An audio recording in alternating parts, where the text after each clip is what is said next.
If you've not already installed the toolchain and the IDE, please start from the last chapter here, which says setting up the development environment in the toolchains.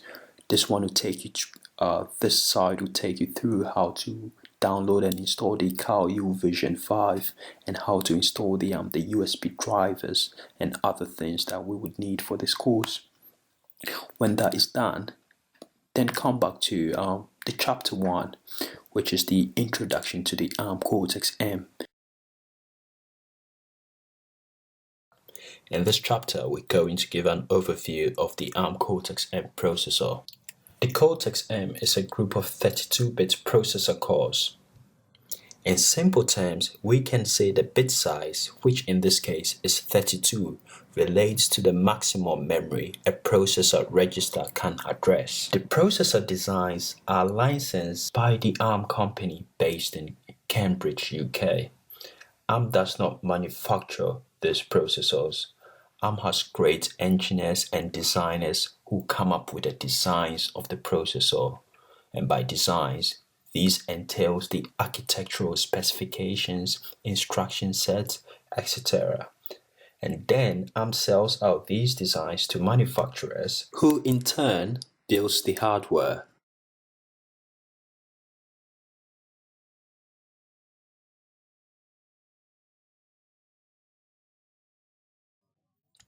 Now, you might be wondering what makes the Cortex-M a 32-bit processor. First of all, the internal registers in the register bank are 32 bits. Yes, we've not spoken about register banks. We'll talk about them in the next chapter when we start talking about the processor architecture. But now you can think of them as fast accessing storage units in the processor. Also, the data paths are 32 bits.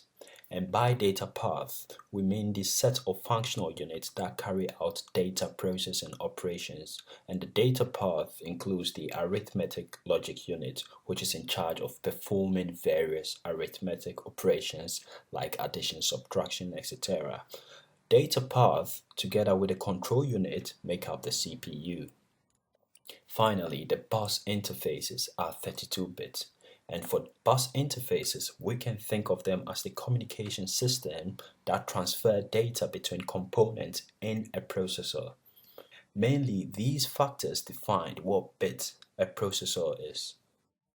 In simple terms, the bit size allows the CPU to address memory for an individual process. An X bit can handle 2 to the power X bytes of memory. Therefore, 8 bits gives us about 256 bytes. 16 bits gives us about 65,000 bytes, and 32 bits gives us an overwhelming 4.2 gigabytes of memory. This might not be very apparent, but the higher the bit size, the higher the performance. This becomes very important when we're working with systems where performance and response time are key.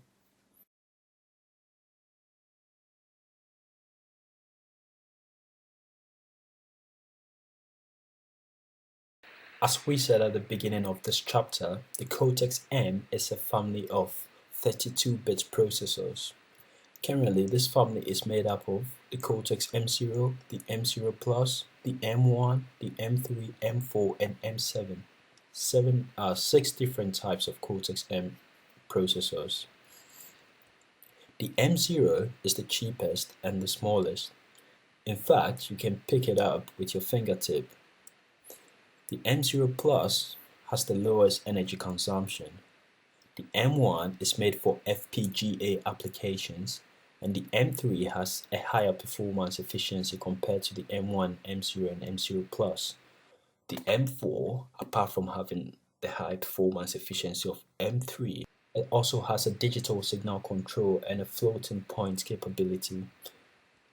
And the M7, apart from having all the capabilities of the M4, it comes with a flexible memory system and a higher precision floating point unit. Plus, it also has the maximum digital signal control performance in the family. The Cortex-M processor has so many merits. I have listed just 3 here.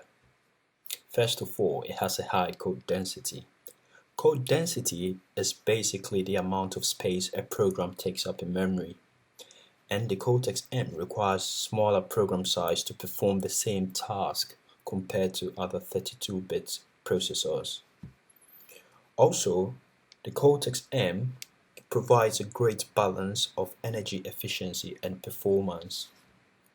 Thirdly, it has so many interrupts. In fact, it has about 240 interrupts.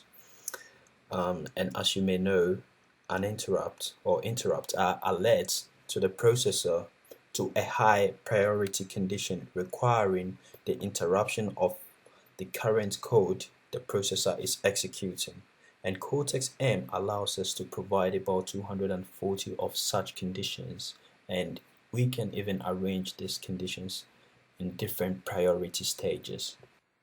Also, majority of the Cortex-M family costs the same as other 16-bit and 8-bit processors. And remember, we already spoke about the differences among the 32, 16, and 8-bit processors, meaning you can spend the same amount of money that you would have spent on 8-bit or 16-bit on getting a Cortex-M, which is 32-bit.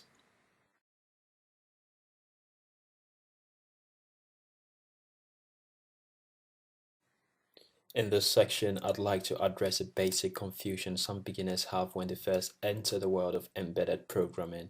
And it comes in the form of the difference between microprocessor and a microcontroller. A microprocessor has only a CPU. And by CPU, we mean just the processing power. A microcontroller, on the other hand, has CPU, some memory, and peripherals. And by memory, we're talking about the random access memory, the RAM, and the ROM, the read-only memory. In simple terms, and on the face of it, let's say we have interrupts, CPU, some interfaces or ports. We put this together and we get a microprocessor. Let's say we take the same microprocessor, we add some output ports, we add some input ports, we add memory in the form of ROM, we add internal peripherals, and we add more memory in the form of RAM, and we put it all together, we get a microcontroller.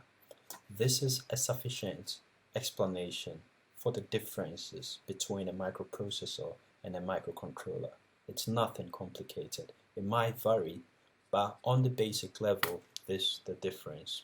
One, you could say, is a subset of the other.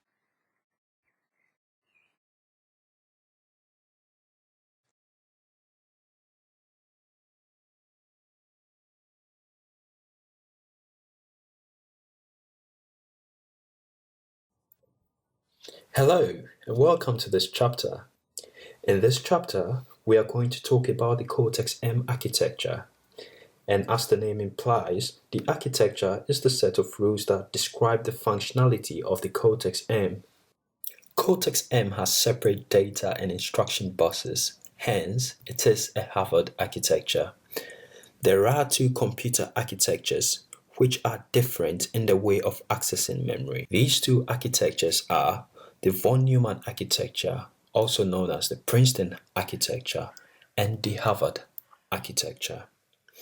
Also, the bus structures of the two architectures are different. Because Harvard architecture has separate data and instruction buses, it allows transfer simultaneously of both data and instructions. Von Neumann architecture has only one bus, which is used for both data and instructions. Therefore, data and instructions have to be scheduled for transfer.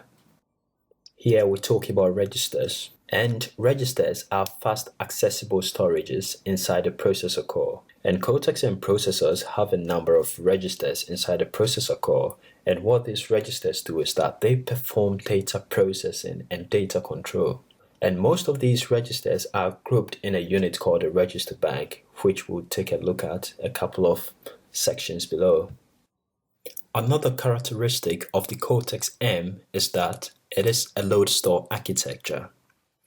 In a load-store architecture, if data in memory is to be processed, it is first loaded from memory to registers in the register bank, then processed there before it is written back to memory if needed. This differs from the register memory architecture, which allows operations to be performed in memory as well as in registers.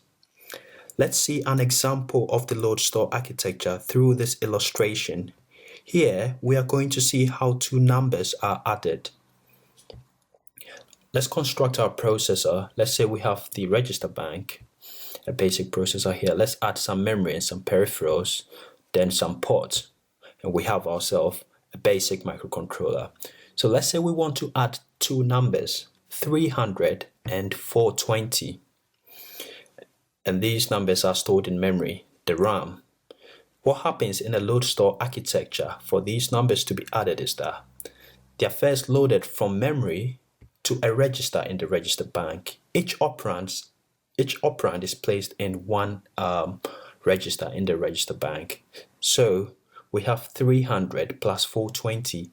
In mathematics, as we remember, an operand is a quantity on which an operation is performed. So here we have two operands. 300 is the first operand, plus is the operation. 420 is the second operand. So the first operand is loaded into a register in the register bank, and the second operand is loaded into another register in the register bank. The operation is performed, the answer is loaded into another register in the register bank, and if need be, brought back to memory. This is the load store architecture. In load store architecture, both of the operands must be in the registers, whereas in register memory architecture, they could be in memory or in the registers. And remember, the Cortex-M is a load store architecture.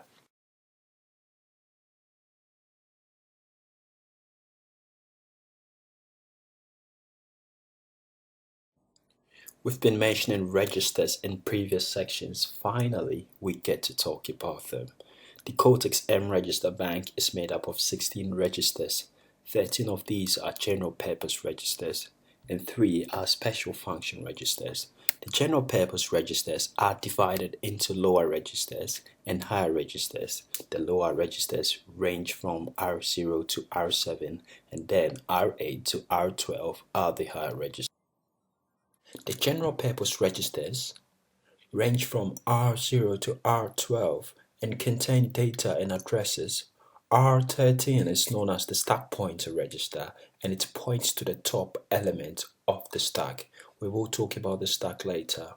R14 is known as the link register, and it is used to store the return location of a function. R15 is known as the program counter. It is readable and writable. Read returns the current instruction address +4, and write into the program counter causes a branch in operation. We would see this when we start coding in assembly.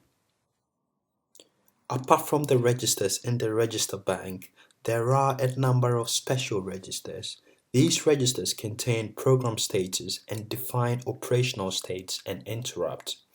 Usually, we only access these registers when developing highly complex and low-level applications, such as embedded operating systems. These registers are the Program Status Register (PSR), 3 interrupt exception registers, and these are the prime mask, the fault mask, and the base pry, and 1 processor control register here.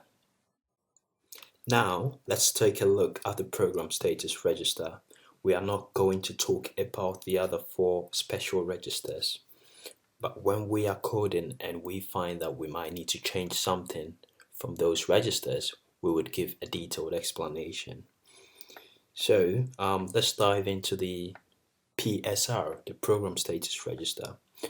This register is composed of 3 status registers: the application program status register, the execution program status register, and the interrupt program status register. These registers can be accessed individually, or they can be accessed combined as the PSR.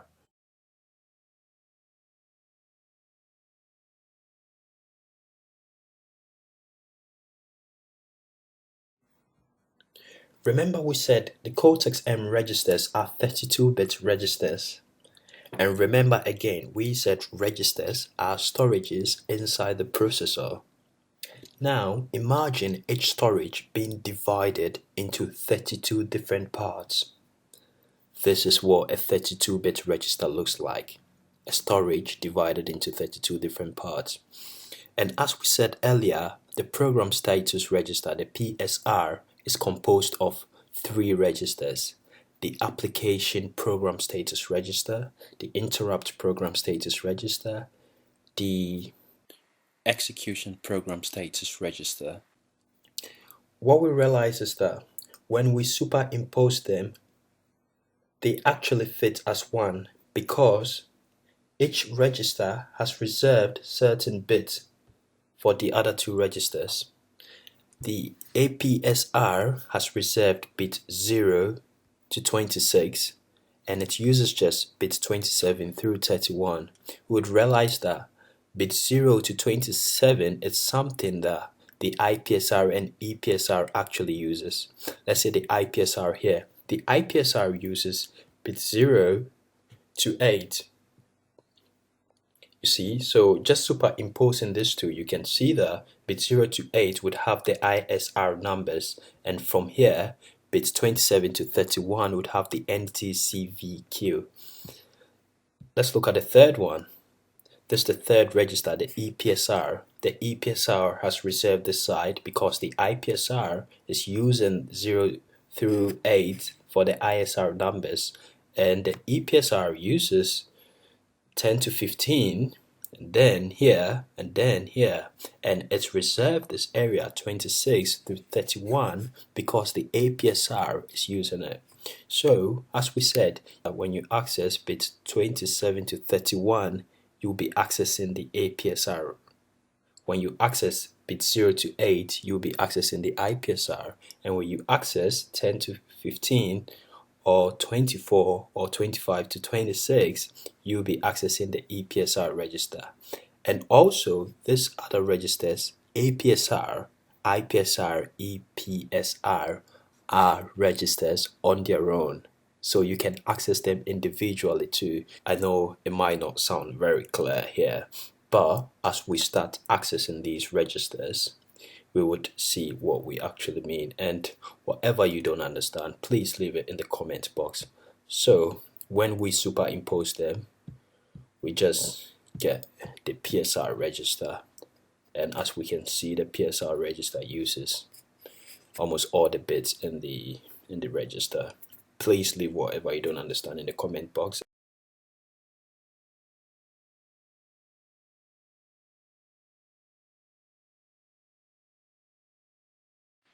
Hello. In this chapter, we are going to learn how to program in Cortex-M assembly language. I thought it would be useful to learn how to program the Cortex-M at a lower level before we start writing C code. In order to write in higher level languages such as C and C++, it is important to have some knowledge of the assembly programming. Sometimes to debug a higher level language, one must review the resulting assembly language. And yes, we are going to start coding in this chapter. The instruction set architecture, or the ISA, defines things like the native data types, registers, addressing modes, memory architecture, and so many more. All ARM Cortex-M processors are based on Thumb2 instruction set. And what this means is that they allow the mixture of both 16-bit and 32-bit instructions. A bit of history here. The first and original instruction set of the ARM company was known as the ARM instruction set. This instruction set was 32-bit long and fixed. It had great performance, but the only downside was that it came with a cost of low code density. So to improve the code density, ARM introduced the Thumb instruction set. For the purposes of this explanation, let's call that Thumb1. So ARM introduced the Thumb1 instruction set, and this one was based on 16-bit encoding. It had improved code density. However, yes, it lacked the performance capability of the original 32-bit instruction set. So after this, ARM tried to match great performance with with improved code density, which is high code density. So they came up with the Thumb2 instruction set, which all Cortex-M processors use. And what the Thumb2 instruction set does is that it allows a mixture of these 32-bit and 16-bit instruction sets, thereby providing the performance of the original 32-bit ARM instruction set and the code density of the Thumb1 instruction set. And our Cortex-M processor is based on this nice technology Thumb2 instruction set.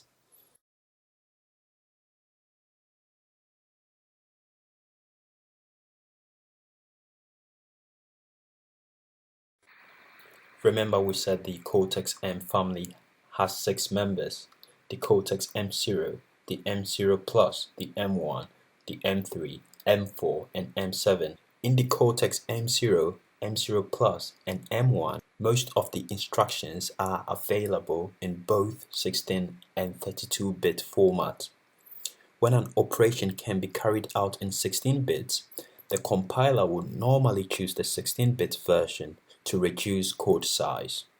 However, for the same operation, 16-bit instructions and 32-bit instructions will take the same amount of time to execute.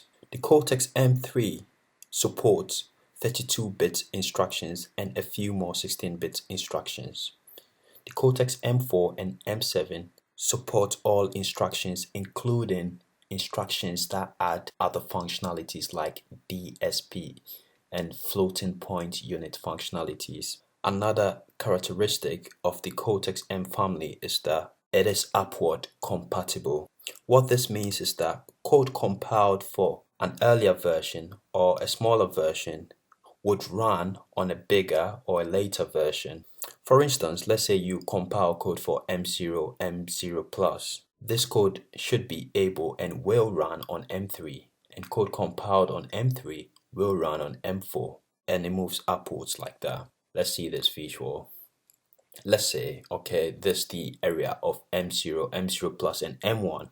Actually, M1 should have been written here.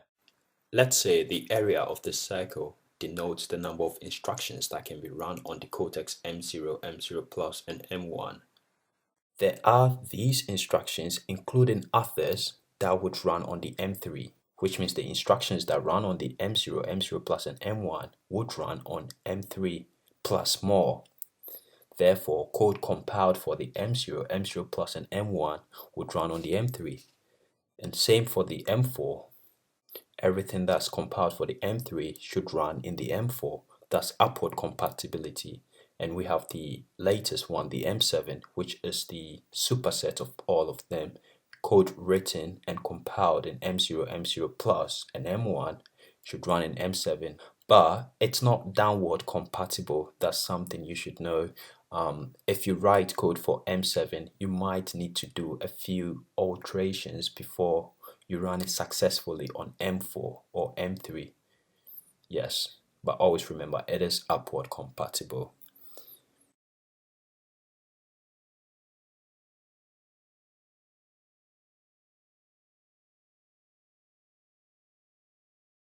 Now we get to learn how to write instructions. First of all, instructions have 4 fields separated by spaces or tabs. These fields are the label field, the opcode, which, as the name implies, it's operation code, operand, and then the comment. Remember we explained a couple of lessons ago, op and operand. We said that the operand in mathematics is the quantity on which an operation is performed. So the opcode is the operation code, the operand is that quantity, and we can put a variable in place of this quantity. The quantity necessarily does not have to be a number. So we have the label, the opcode, the operand, and the comment. 2 of these fields are optional. You don't always need the label and you don't always need a comment, but it is good programming practice and it increases readability to have all of these 4 fields.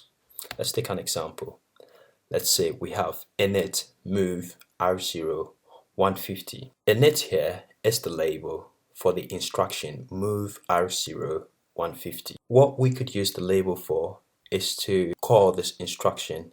We could jump to this particular instruction by invoking the name of the label.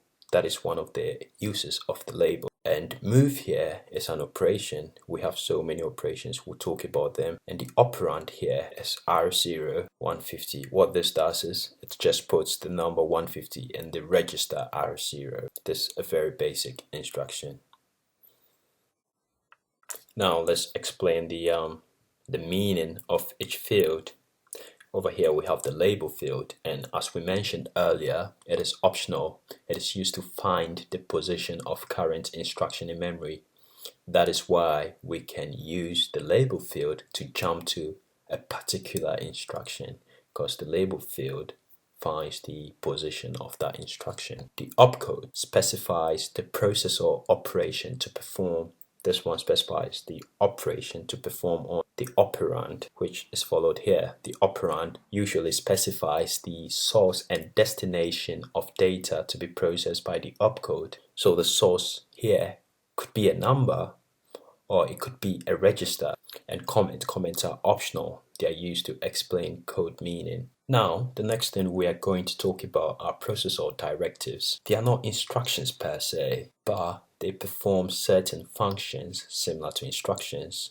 They assist the processor in doing various tasks. And one of the uses of these directives, which we would give some examples later on, are they assist and control assembly process. They are also called pseudo ops. They are not part of the instruction set, as we mentioned earlier. They change the way the code is assembled. So as we said, these directives that we'll talk about next, they are not instructions, but they affect the compilation and the way the code performs in various ways, and they are necessary for the compiling and running of programs.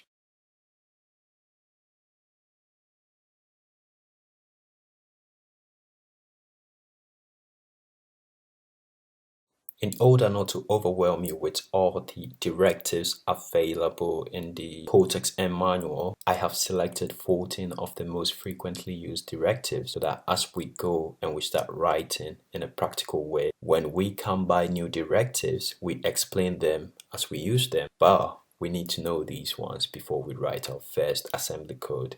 So the first directive is the thumb. This one is placed at the top of a file to specify that the code is generated with thumb instructions. Remember, we said there are 3 instruction sets by the company. The first one being the original 32-bit instruction set, the thumb, and then the thumb 2. The next directive is the code, and this denotes the section of machine instructions. It denotes that a particular section is code. A particular section is instruction rather than data, because usually what happens is instruction and data are taken, put together to get results. So the code directive denotes this is instruction, and the data directive denotes a section of global variables. We have area. Area instructs the assembler to assemble a new code or data section. Yes, when we start typing, you would see the relevance of area. Space reserves a block of memory and fills it up with 0. And align is used to ensure the next object aligns properly.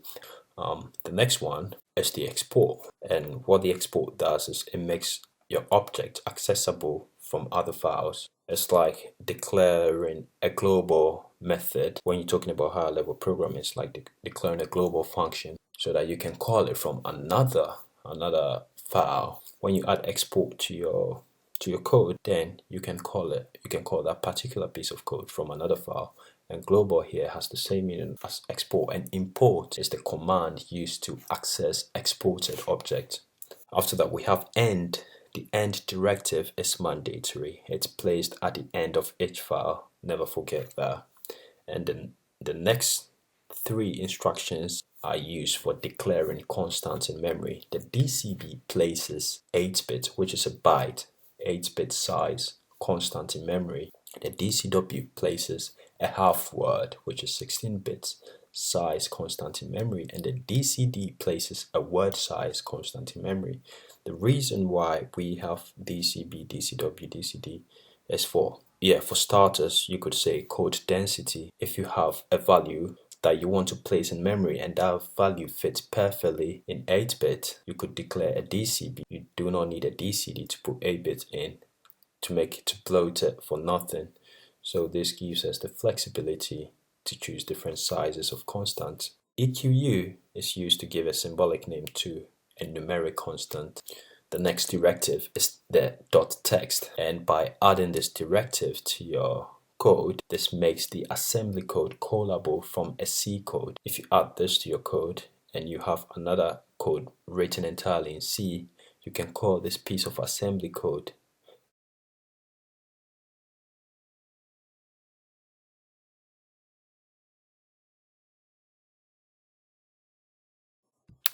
Now, let's take a look at the microcontroller we are going to be using for the practical section of this course. We decided to go with the Tiva-C Launchpad TM4C123 made by Texas Instruments. This microcontroller is a Cortex-M4 based microcontroller, and the price is fairly reasonable. It's between $11 to $13, and we think given the balance between price and performance, this is a good choice. So the processor for this microcontroller is a Cortex M4. It comes with 256 kilobytes of ROM, which is flash ROM. Also, it comes with about 32 kilobytes of RAM, and it gives a maximum speed of 80 megahertz. This is what it looks like. So now let's take a look at the various parts of the microcontroller board we're going to be using. This is the board. This first square is the main microcontroller. It's a TM4C123 and it's made by Texas Instruments. There's another microcontroller here, and this is the debugger. This is for debugging purposes. Then we have the power switch at the debug side of the microcontroller board. It's used for, as the name implies, turning on and off the board. We are given two USB ports. The first one is the debug port, and this is the only one we're going to be using for our course. The other one is the host USB port. We wouldn't be running any experiment for USB host. And we have the reset button here. This is probably the one we're going to use the most, because what happens is whenever you run and download a new program onto your board, you have to press on the reset button so that the board resets with the new code you've downloaded onto it. We are given two input switches here, the switch 1, the switch 2, and we have one output RGB, red, green, blue LED. So with this input and output, we can run some experiments without even adding our own wires and input and output devices to it.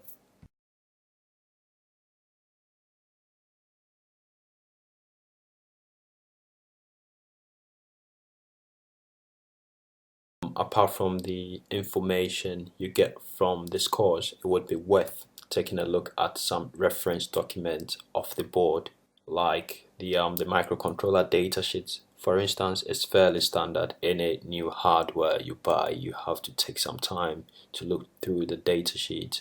As we go through this course, yes, we're going to go through the datasheet together to extract just what we need. Don't worry, the datasheet is quite large.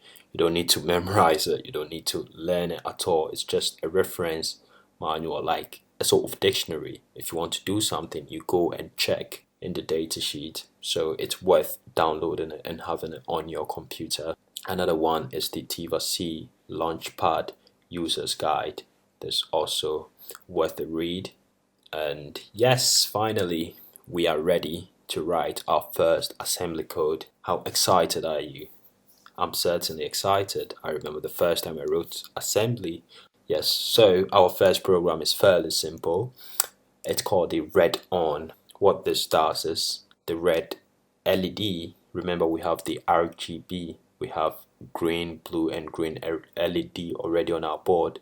What this program would do is keep the red LED on. It doesn't blink. Remember, when you buy the board, there is a program that makes the light blink on it. This first program we're going to write is going to keep the light on, and we're going to write it in assembly. Then after that, we improve this program step by step. We start adding things to it. Any well-structured program must begin with a requirement document. Yes, I think it's important to have a requirement document for every program. So we'll start this first one by trying to write down some requirement analyses for this program. And as we go on, this is a very simple program. In fact, we don't even need to write such a document for it, but I think it's a good practice to do. Yes, so we just go through some of the things we write in a requirement document here. The requirement document involves determining the needs of the system through asking questions. Let's see some of the questions we can ask. What is the objective of this project? Yes, it is to design, build, and test a system that turns LED. How will the project be developed? The program will be written in Cal UVision, developed using a Tiva-C Launchpad. How will it fit into existing systems? The read-on program will be callable from systems having the same microcontroller. That's good. What will the system do precisely? Yes, the system will start by setting up the required pins on the board and then enter an infinite loop that keeps the red LED turned on. So there's a very short requirement document, but I know you understand. Based on this, if you write in a bigger program, you would know the questions to ask. This is just to give you what such a requirement document would. Now let's take a look at the project setup. Every Cal UVision project contains two files that, when you create a new project, comes along with it. And these files are the same file written in C and then assembly. And what these files do is that they set up the starting point of the program. They have what we call a reset handler, the block of code that is run every time you press the reset button. Also, these files outline the stack size and the heap size. I know we've not talked about stack and heap. We'll talk about them later, but I just want you to know the functions of the startup files. And without these files, you cannot compile your program. You would receive error messages. So when you create your project, you get these files. They also contain the reset vector and all interrupt vectors. We will talk about interrupt later. As we mentioned earlier, the reset handler runs every time the reset button is pressed on your microcontroller board. And what this does is that it jumps straight to the start point of your program. And in C program, in code written in C, the start point is the main function. So what this means is that if we're writing our program entirely in assembly and we want the program to start from the assembly side, we would have to go to the reset handler and change the starting point to the starting point that we give our program. We would see this when we create our program.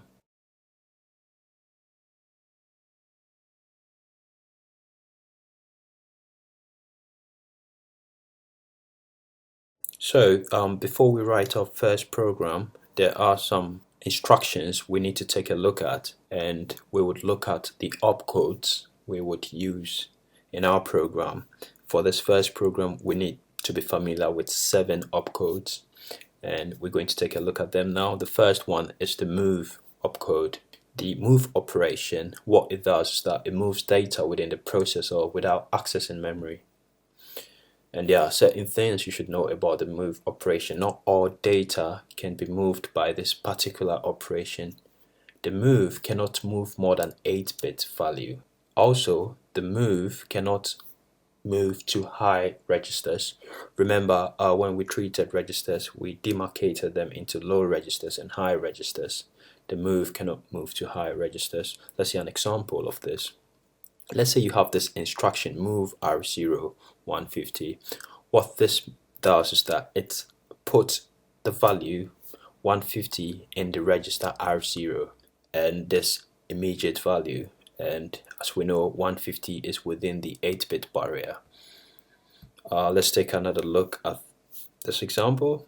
This another example. Also, you can move one register into another, and what this does is that it moves the value of one register into the other and makes them equal in a sense. Move R1, R2 gives us R1 equals R2. It copies the value of R2 into R1. This is an incorrect example.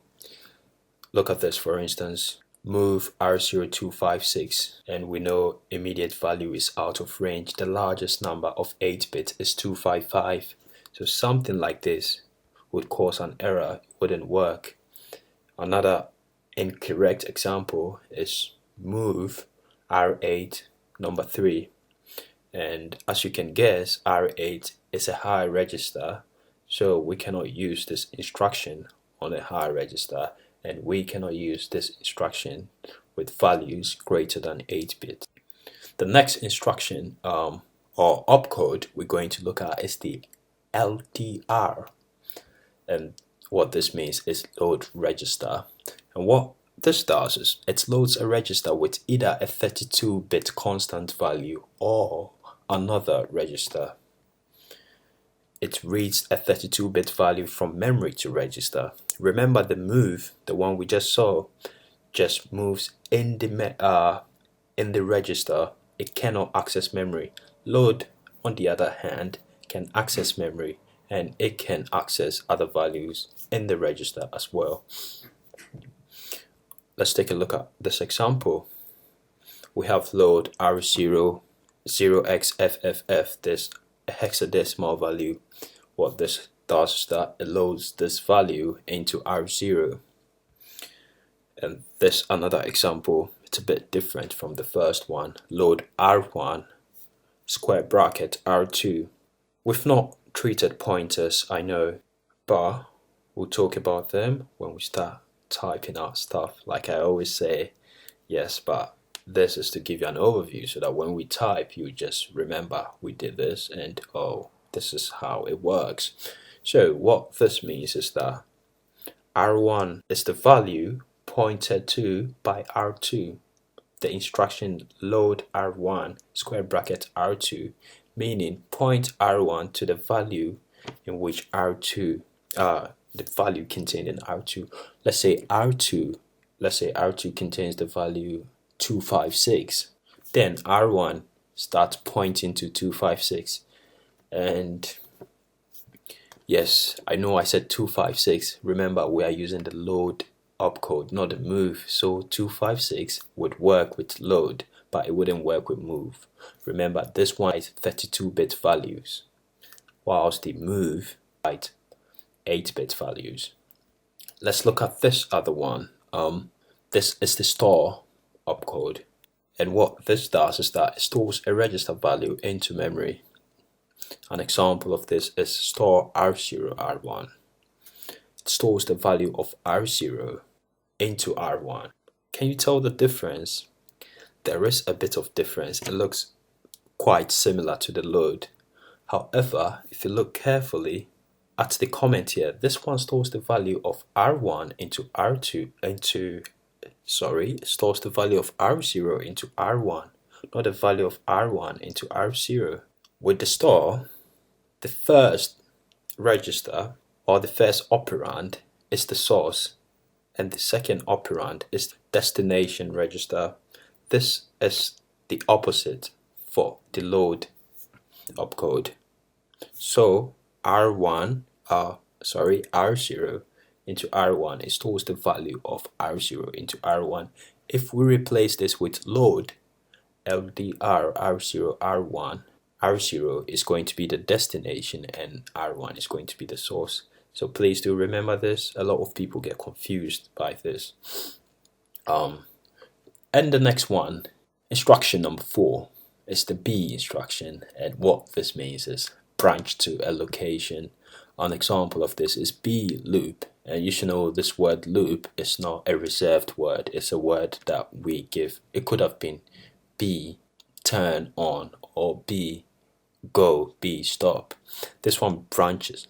It branches to or jumps to loop. It's like there's a label in our program called loop. Remember we said we put labels by our instructions so that we can access them easily. Let's say there's a label somewhere called loop. If we invoke B loop, we jump there, and we would see an example of this when we start writing the code. Now we have number 5, BL, and this one is branched to a subroutine. BL turn on calls to turn on, and turn on is a subroutine. This is different from the B in the sense that the B jumps to one line instructions. To put it in simple terms, it jumps to an instruction location, whereas this one jumps to a subroutine. You can think of a subroutine as a block of code, perhaps like a function in a higher level language. It goes through a series of operations, not just one instruction. It goes through series and then goes back.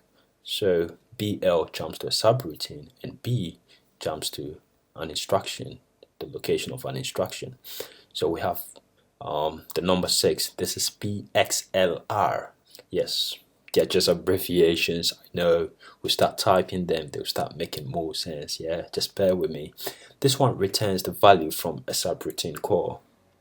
An example of this is, let's say we have this subroutine called blue on.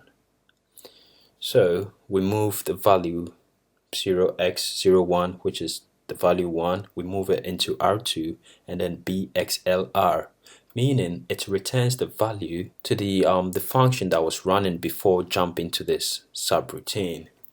It returns the value after it's run this code. It keeps the value of R2 when it goes back to where it jumped from.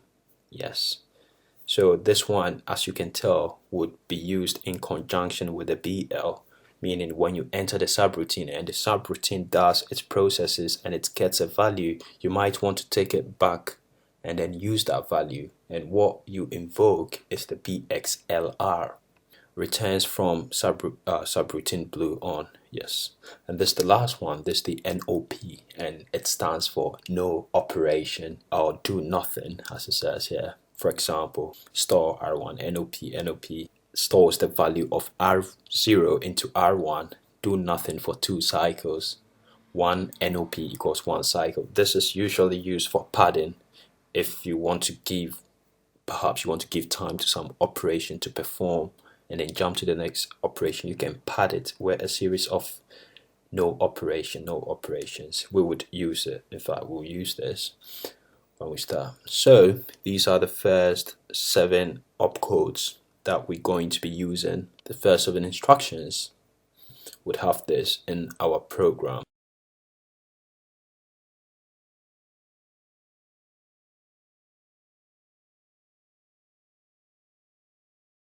So let's take a look at the source code of our first program, the read on. We're not going to explain it here, we're just going to take a look at it and then jump straight to UVision and write out this code.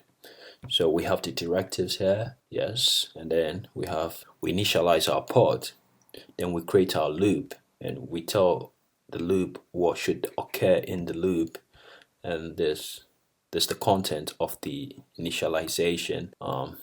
There's so many things. It returns a value, and this is the bit that turns on the light. Then we align and we end. Remember, we always have to end it.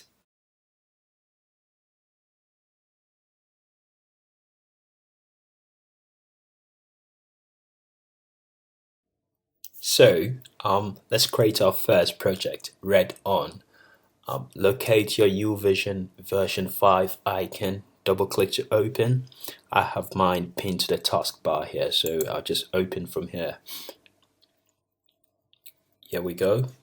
Okay, this is a previous project, don't mind this. To create a new project, you come to the menu bar here, click on project, go to new UVision project. There we go. I'll store mine in the codexm.com folder. I suggest you create a folder to store all your projects. It makes things really easy as we move forward. Let's give our project a name, file name. Let's create a folder for it first. I'll do this. I create a folder called read on. As simple as that. You can call it whatever you want, and I'll call the project read on as well, and I would save it. And then now we choose the microcontroller we're going to be using. Remember, we use the package installer to install Texas Instrument and ST Microelectronics earlier. The only one we're going to use here is Texas Instrument. So if you have just Texas Instrument installed, it's fine. You don't need to go and install more. So we have Texas Instrument. We're using the TIVA-C series, and we're using the TM4C123 series. So you click here, and then choose this one, 1, 2, 3, 4. So the fourth one, TM4C12330H6PM. Yeah. So you click OK, and now you have the runtime environment manager. And what we want here is to add the CMSys core. It's a startup file, and we have the startup file. Remember, we spoke about the startup.c and .s files. We click this to include those files into our project. And remember, we said if we don't include these files, then our project will not compile at all. So that's how we include them. So over here, you need just the core and the CMSys, and you need the startup and the device. And you click OK. Now you have a project read on, and under here you would see this. And here you have your startup.s file and your startup.c file. You can see the file has the name of the microcontroller written with it. After this, you want to set up certain conditions of your microcontroller, and you come here, target options, you click here, and the first thing you do is on the targets here, you change frequency to 16 megahertz. And under debug, you come here, and then you choose the Stellaris ICDI. Remember, we installed this driver when we first started. Yes, that's the driver we're using for our microcontroller. So we choose this, and don't worry about the other things here, the other tabs. We'll talk about them when we need them. I don't want to overwhelm you now. So you click OK. And there are some other things here that will be relevant in case you want to change something in your runtime environment. You can click this diamond shaped icon here, and it will bring you back here.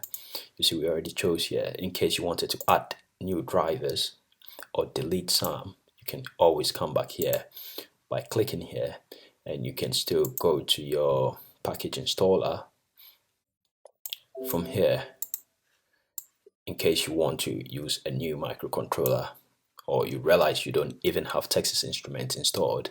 You can come to the package installer to install that. See here, you can install, you can choose different microcontrollers from different vendors to install. And apart from this, I'm sure you would want to customize the IDE for yourself. To do that, you would want to come to Edit and Configuration. You click here, and then you have several tabs here, but the tab that we are interested in is the Color and Font tab. You come here, and it gives you the information about the fonts. Here it says all editors. The caret line gives you a background color of this and a foreground color of this, and text selection gives you a background color of sky blue and a foreground color of black. And there's this one here, the right margin gives you this font color. But to change the text itself, you come to Assembly ASM editor files, and you select the font type you want. I'm using Courier New size 14. I find it very, very convenient. So you select that, and you change the foreground and background color. And to do the same for the C code, you come to the C/C++ editor files, and you go to text, and then you choose the font and the font size. Some people find it useful to have different fonts for assembly code and for C code. It makes it easy for them to differentiate, but I am okay using the same font for both.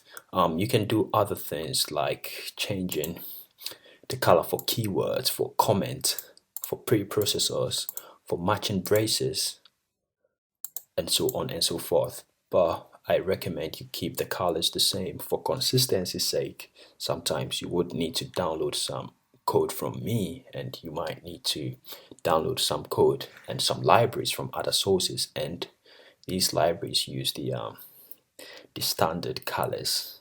So it might be a bit confusing if you customize your color to something very fancy and you're looking at a different code and it has different color code. Even if you're an expert, it would make things a bit more difficult. So just leave the colors alone. That's my recommendation. You can change the font type and the font size. Yeah.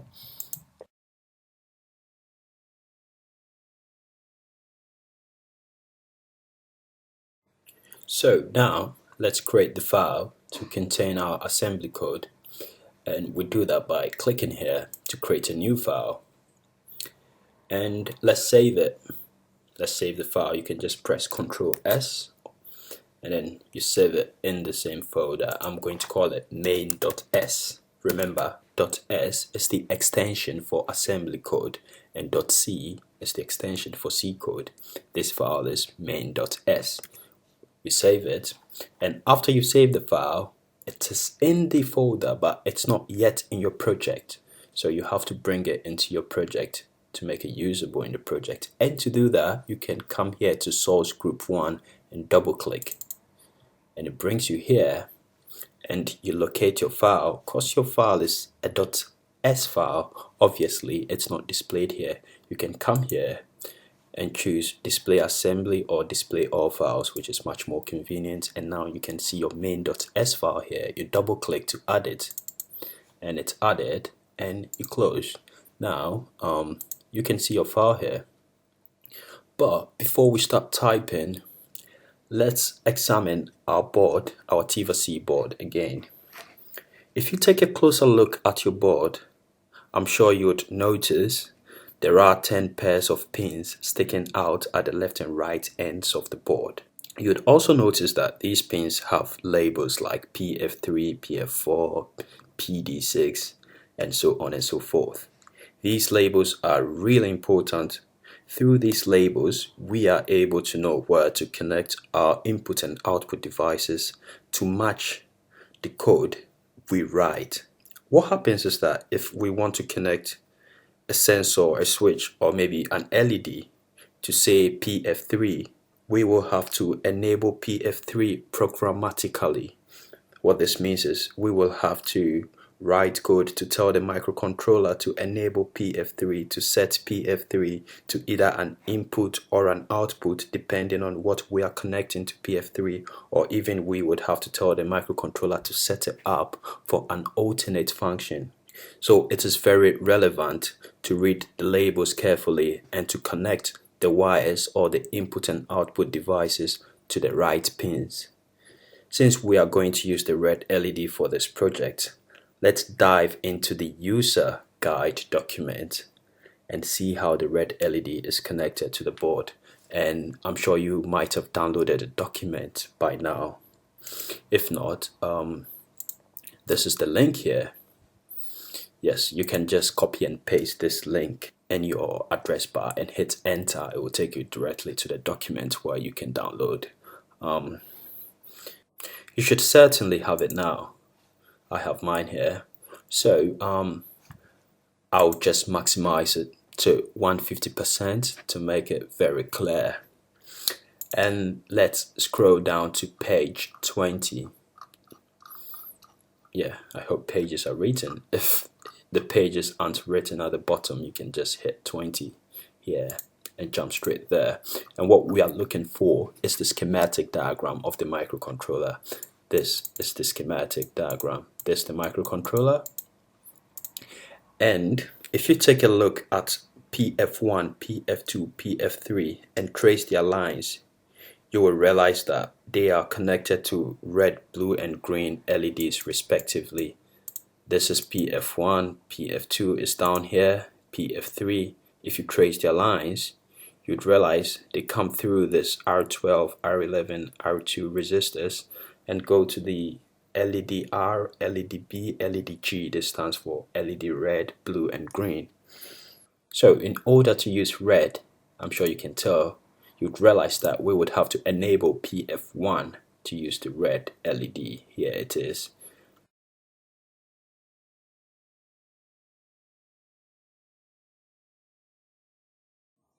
So now that we know where our LED is connected, we can go ahead and initialize our pins and start writing to our LED. Let's delete this one here. To initialize an input or output port for general use requires usually 3 steps. The first step, we have to activate the clock of the port in the RCGC GPIO register. And if we are using PD7, we would have to unlock the pin with a particular code. This is only required if we are using PD7, which we are not. So we would, after that, set the direction of the pin in the DIR register. And when we set it to 0, we tell the microcontroller this pin is an input, and when we set it to 1, then the microcontroller is told this pin is an output. So we would have to set it to 1 in order to tell the microcontroller our LED is an output, which it is.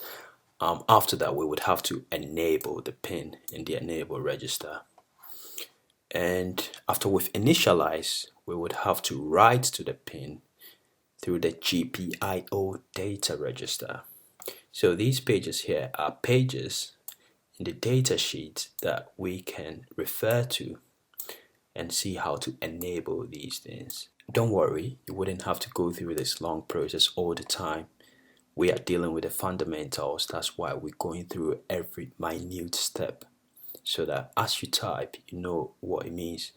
In later videos, you wouldn't have to do this. You just have to import a file containing all this information. You wouldn't have to go to the data sheet for every program.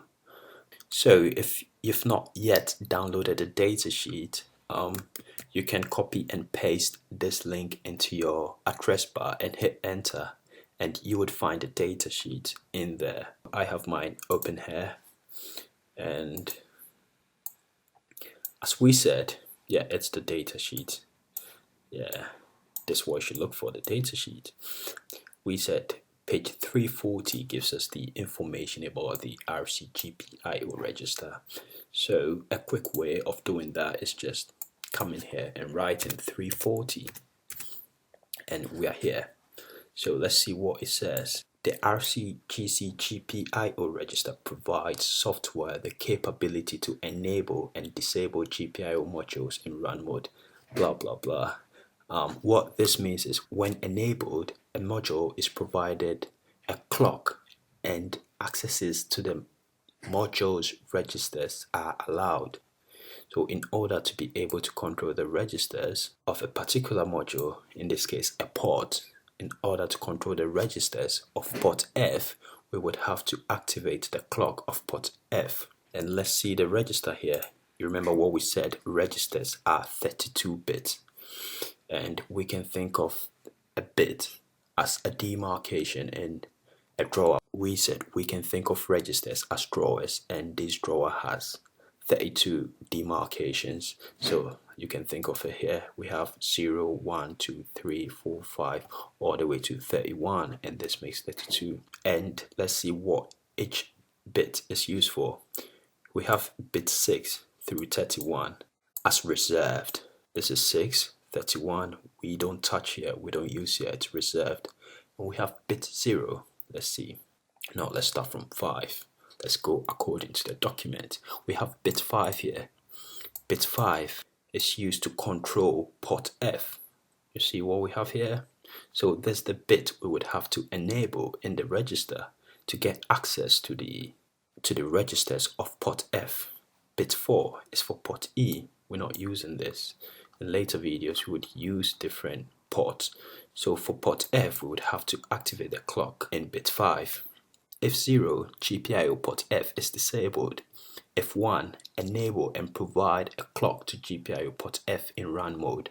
So what we want is to enable it and provide a clock to it. So we would have to set bit 5 here to 1. So over here it says the next thing we would need to do is set the direction of the pin in the DIR register, and we can find that in page 663. We're not unlocking PD7 because we're not using PD7. Step 3 says we set the direction in the DIR, so we can find that in page 663. Let's come here, datasheet, check 663, and we have here GPIO direction register. And what does the direction register say? Bits 0 through 7 usable, and A through 31 reserved. And what does it say? It says if 0 corresponding pin is an input, if 1 corresponding pin is an output, like we said earlier. So we would have to set it to 1 to set it as an output. After that, we would have to set the DEN register. We would have to set the digital enable register, and we can find that on page 682. So we come back here and we jump straight to 682. We hit enter and we have GPIO digital enable, and let's see what this tells us. Just like the DIR, it has bit 8 through 31 reserved and 0 through 7 usable. These are the digital enables, and 0 implies the pin is disabled and 1 implies it's enabled. So we have to enable this pin to be able to use it.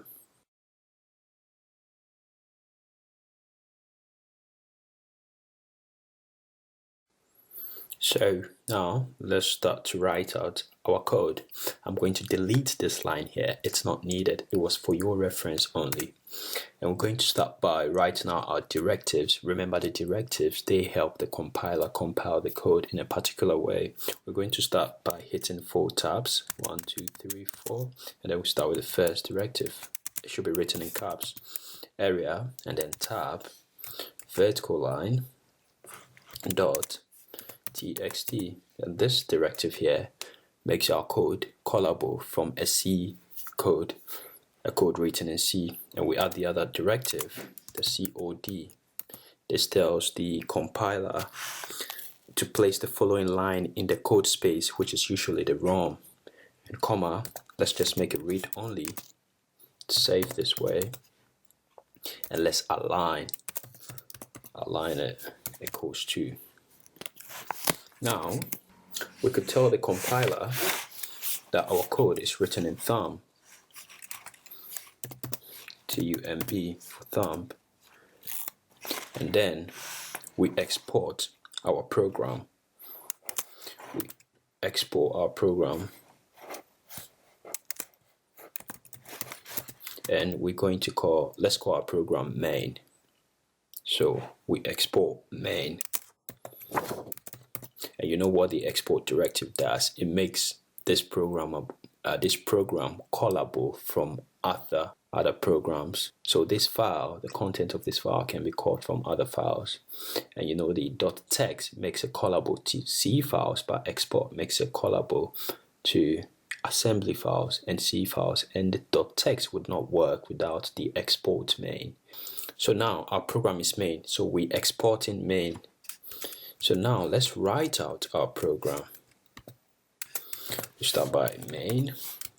The first thing we're going to do is initialize our port and pin, and we're going to do this by writing a subroutine to do that for us. And remember, the BL is branch to subroutine. We're going to use the BL opcode to do this, and we're going to call this first subroutine GPIOF init. As the name implies, it's going to initialize the general purpose input output port F, GPIOF init. And remember, we want to turn on the red LED, and we realized when we checked in the data sheet that the red LED is connected to port F pin 1, so that's the one we have to initialize. For our initialization, we are going to use something known as index and immediate addressing.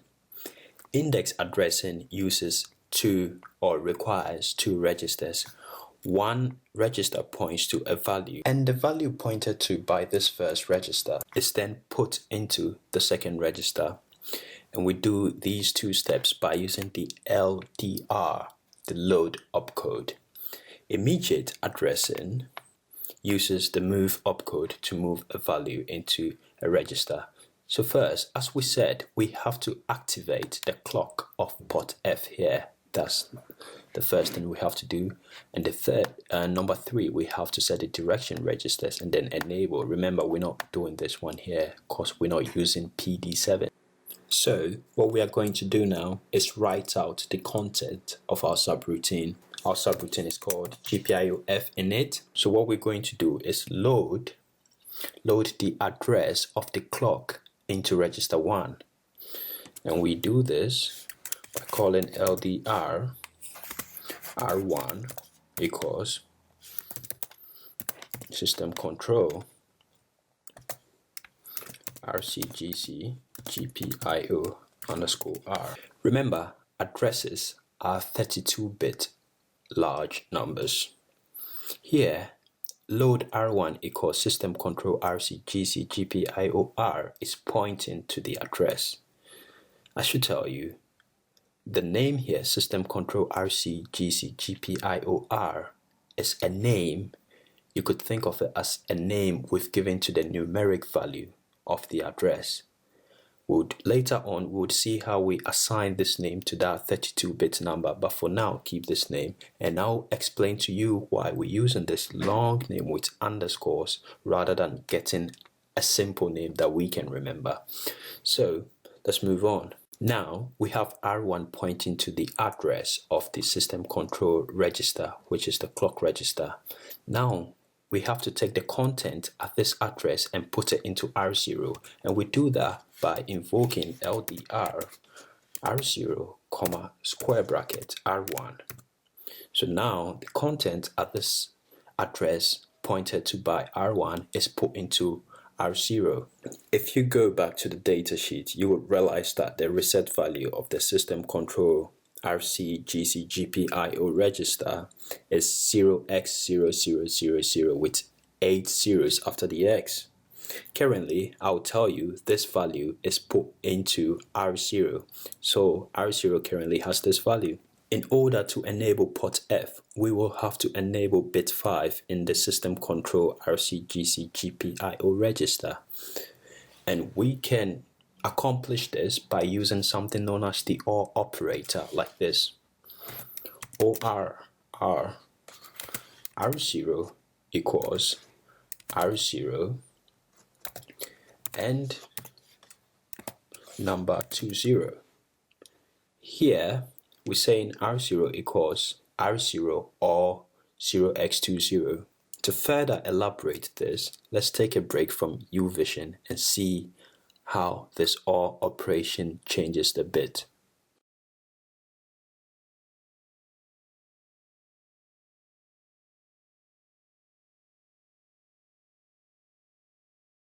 So let's take a look at logical operations. Firstly, let's look at the OR operation. Let's say you have two inputs, IN1 and IN2, and an output. And let's say these two inputs are disabled, that is, they are 0, 0. The output you get by performing OR operation between these two inputs is 0. Now, let's say one input is 0, input IN1 is 0 and IN2 becomes 1. The output you get is 1. Let's say it's the other way around now. IN1 becomes 1 and IN2 goes to 0. The output you get is 1. And let's say both inputs are 1 or enabled, then the output is enabled. This is the OR operation. Let's go to the next one, the AND operation. And the AND is quite as literal to the meaning of AND, just like the OR is as literal to the meaning of OR. Let's say you still have two inputs here and an output, and both inputs are 0, the output is 0. Let's say one of them is enabled, input 2 is enabled, and 1 is disabled. Your output is still disabled, which is 0. Let's say input 1 is enabled and 2 is disabled. Your output is still 0, disabled. Let's say both of them, input 1 and input 2, are both enabled. Then your output is enabled. or 1. Let's look at the last one, EOR, or the exclusive OR operation. The exclusive OR operation takes two inputs. Let's take the two input example again. The first, both inputs are 0, you get 0. Okay, now let's say one input is 0 and the second input is 1, then you get 1 as an output. Let's say the first input is 1 now and the second input is 0. You still get 1 as an output. Now let's say input 1 and input 2 are both 1, that is enabled. Here your output is 0. That's the difference between the OR and the exclusive OR operation. It's exclusively OR here, but the OR operation, you could say it works with AND as well. While we are here, let's take a look at how the clock register RCGCGPIO is initialized. This is a snapshot from the datasheet, and I'd like to remind you of what we see here. We can see that bits 6 to 31 are reserved, that is, they are read-only. Bit 6 here to 31, the RO here implies it's read-only, it's reserved, we cannot touch it. And bits 0 through 5 control port A, B, C, D, E, F. Bits 0 through 5 here, this here controls port A, port B, port C, D, E, F. Also, I want you to take a look at the value written up here as the reset value. This one here. It's been enlarged here for your sake. It's here 0x000 with 8 zeros after the X. This is a 32-bit hexadecimal number. To make things easier for ourselves, let's convert it to a binary form. We do this by expanding it. And I should tell you, one hexadecimal digit makes 4 binary digits. So each 0 here makes 4 other zeros. The OB signifies it's a binary number, just like the OX here shows that it's a hexadecimal number. The bit we are interested in is this one here, bit 5. Remember, we're counting from 0, 0, 1, 2, 3, 4, 5. So you might say bit number 6, but it is bit 5. And we can find it here. This is it. So we have to change this bit in order to enable port F. If we were to enable, say, port A, we would have to change the first bit here, but we enabling port F, so this is the one we have to change. Now let's see how to enable port F. All we have to do is change the 0 of bit 5 to a 1. Remember, 0 is disabled, 1 is enabled, because we have A, B, C, D, E, F. We change this to 1 and then port F is enabled. Now we have it in binary form, but guess what? We are coding using hexadecimal forms for our addresses. So we have to convert this value to hexadecimal. And what we get is 0x00000020. Now, you might be wondering, where did the 2 come from? Remember we said each hexadecimal number gives us 4 binary numbers. That is, each hexadecimal digit gives us 4 binary digits. Yes, so if we take a look at the binary number 0010, it translates to a hexadecimal number 2. That is, how come we have this here? Now, let's take a look at how the OR operator is used to enable port F. This is the code from uVision, or R0 number 0x20. And what this means is that reset value equals reset value or 0x20. Remember, we used index addressing to put the reset value of the RCGC GPIO register into R0. So now R0 contains the reset value, which is 0x000, 8 zeros after the X basically. Another thing is 0x000020 is equal to 0x20. You can always remove the zeros preceding or in front of other integers as long as there is no other integer after the 0. So now let's perform the OR operation. First, let's convert both the reset value and 0x20 into binary form, and this is what we get for the reset value. We get 32 zeros, and we have this for the 0x20, all zeros except bit 5, which is 1. This is the binary form of 0x20. So as you can guess, when we perform OR operation, everything is still 0 except that same bit 5, because input 1 or input 2, one of them has to be high for the output to be high. So if you have input 1 0 here and input 2 1 here, then the output is 1. And when we convert this back to hexadecimal, we come up with 0x20.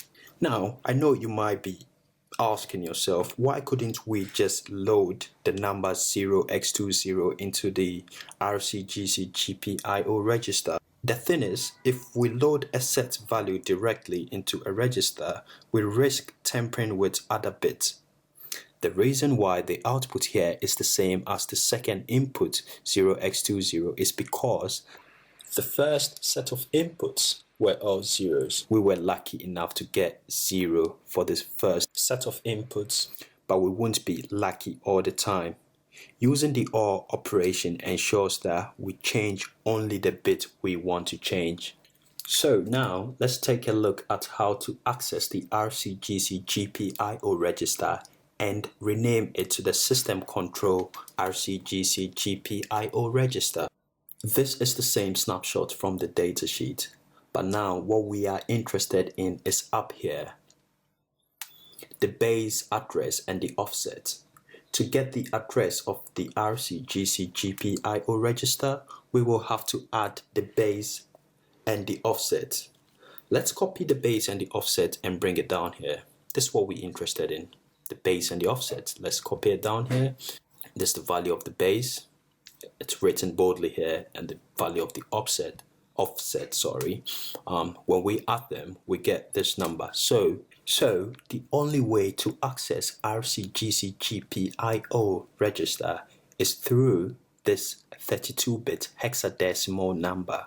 In reality, this number here, which is the address, contains the reset value, which is 0x00, 8 zeros after the x. So, because it's going to be quite tedious to always remember addresses in their 32-bit number form, we can assign a name to the number so that anytime we want to access the address, we invoke the name instead of the number. And the way we do this is by using the EQU directive. Remember, we said the EQU is used to give a symbolic name to a constant. This is an excellent example of it. We're given the symbolic name SYSCTL underscore RCGC GPIO underscore R to the constant 0x400FE608. The reason why we are giving it this long name with underscores and not something a bit more easy to remember, such as the word clock, is that this is the symbolic name given to this register in header files from Texas Instruments and libraries from third-party sources. In order to maintain consistency, we must all endeavor to adhere to these sort of names. And I have some good news for you. You don't have to calculate the address and give symbolic names to addresses, or even calculate to perform all operations accurately all the time. You don't have to go through all this process all the time. There is a header file provided by Texas Instruments which has already calculated the addresses for all the registers we need and given symbolic names to them. All we have to do is add this file to our project. As for locating the right bit and then converting between binary and hexadecimal to be able to perform logical operations accurately, I will teach you something known as the shift operation in the next chapter, and this will make the enabling and disabling of bits much easier. Remember, you don't have to understand everything in this section, but if you want to be a Cortex-M guru, please endeavor to understand it all. You can watch this video. you can watch this section about 3 times to make sure you really understand it. So we have our symbolic name here.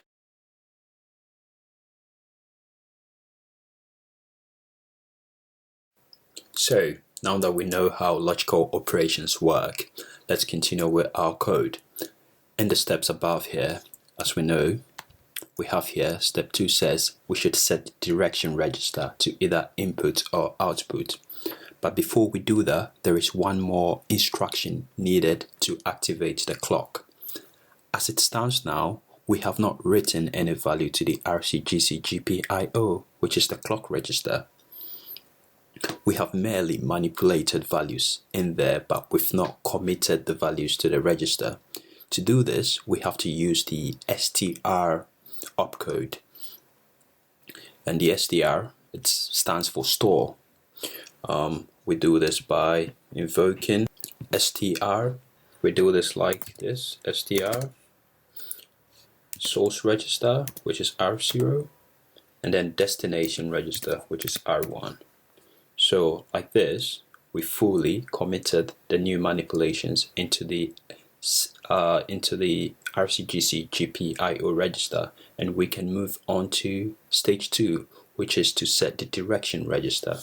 So let's recap what we did to activate the clock. So what we did was we wanted to change a value in the system control RCGC GPIO register.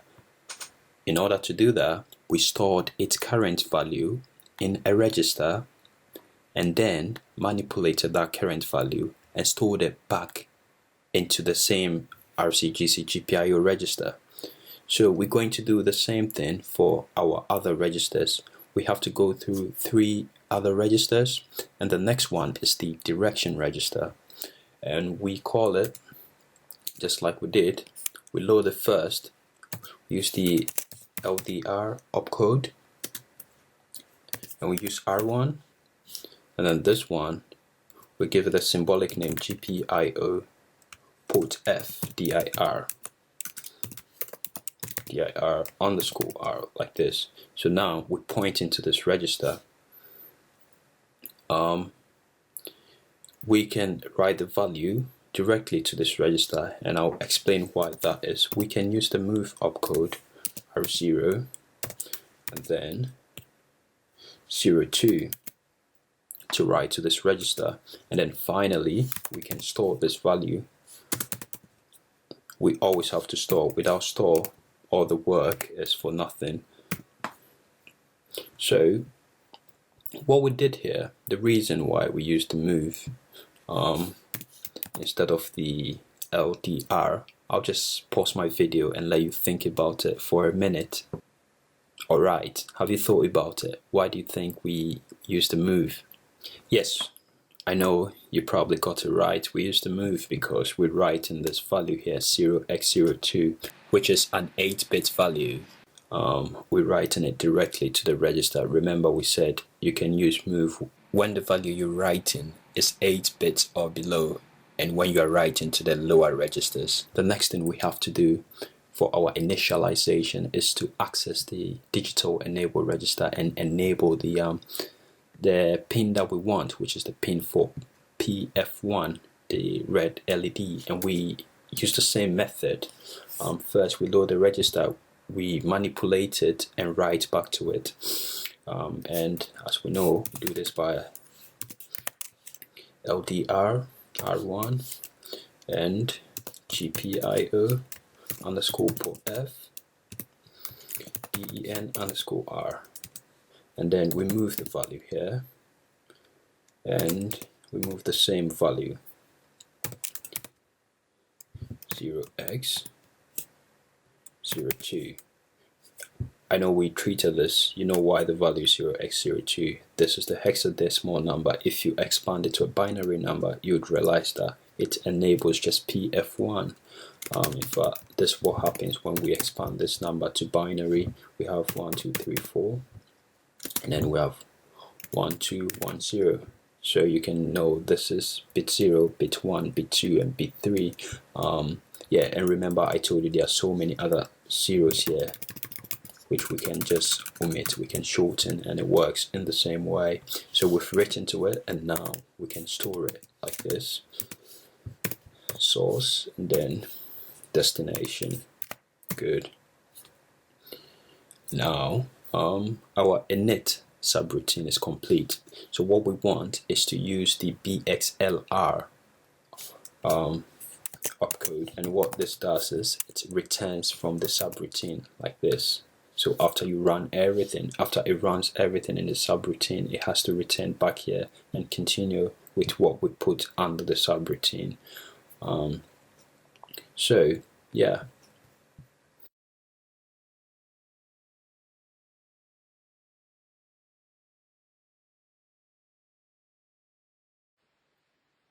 So to create a loop, we have to create a subroutine that always runs in a loop. And let's just call this light on. We can just use the BL like we use. And then call it, just use caps here, light on like this. But this is the problem. If we create it this way, like the init, we're not guaranteed it will always run. In fact, it would run once, the program would just run once and it would stop. In order to make this run over and over again, we can put a label here. We can keep it in a label. Just put a label here. I'll call this label loop.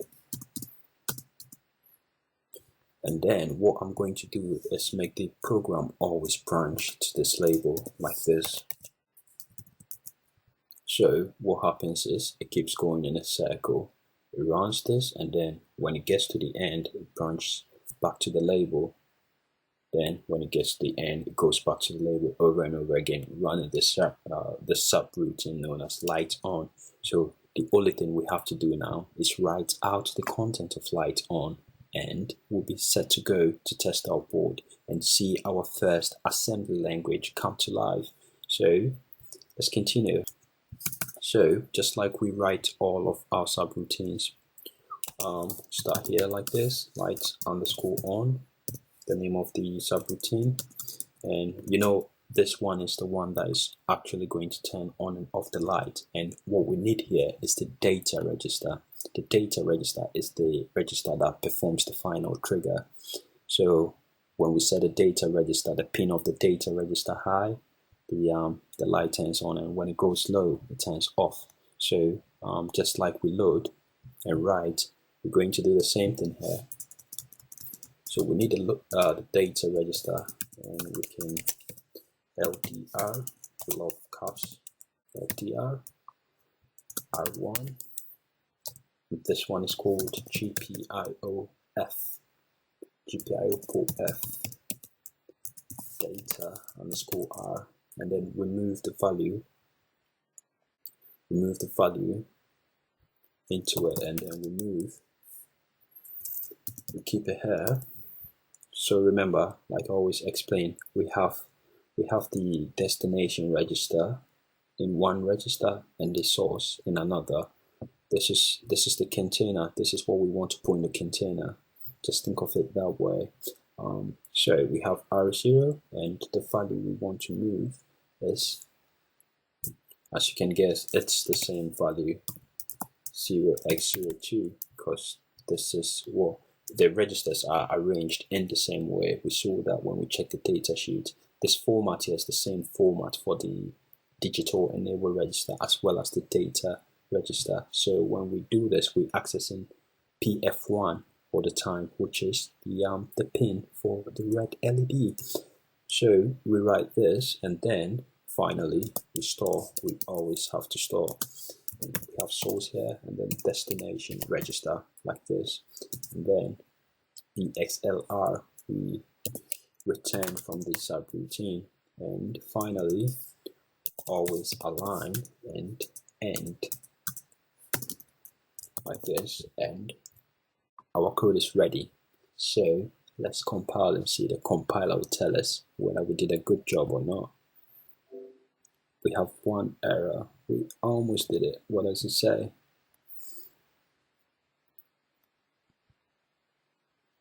unexpected operator equal to or equivalent to. Yeah, about that. Okay, so we gave symbolic names here. We gave these symbolic names: the RCGCGPIO, the port FDEN. We've not actually added the meaning of the names. You understand? So we have to define them. It's sort of like using a variable you've not defined yet. So what we have to do is come up here and give the values of them. And I'm going to, let's just copy and paste them so that I get what I'm doing. So we use the EQU to give symbolic names. EQU, and then the value of this is 0x.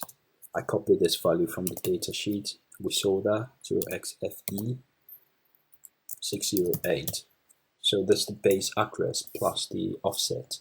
And this one here,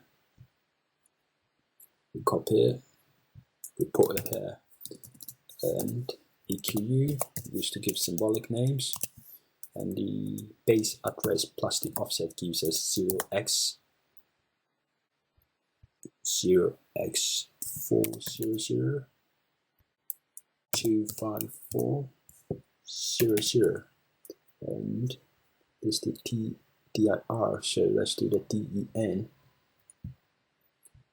DEN gives us EQU 0x400 253 FC. A lot of cups.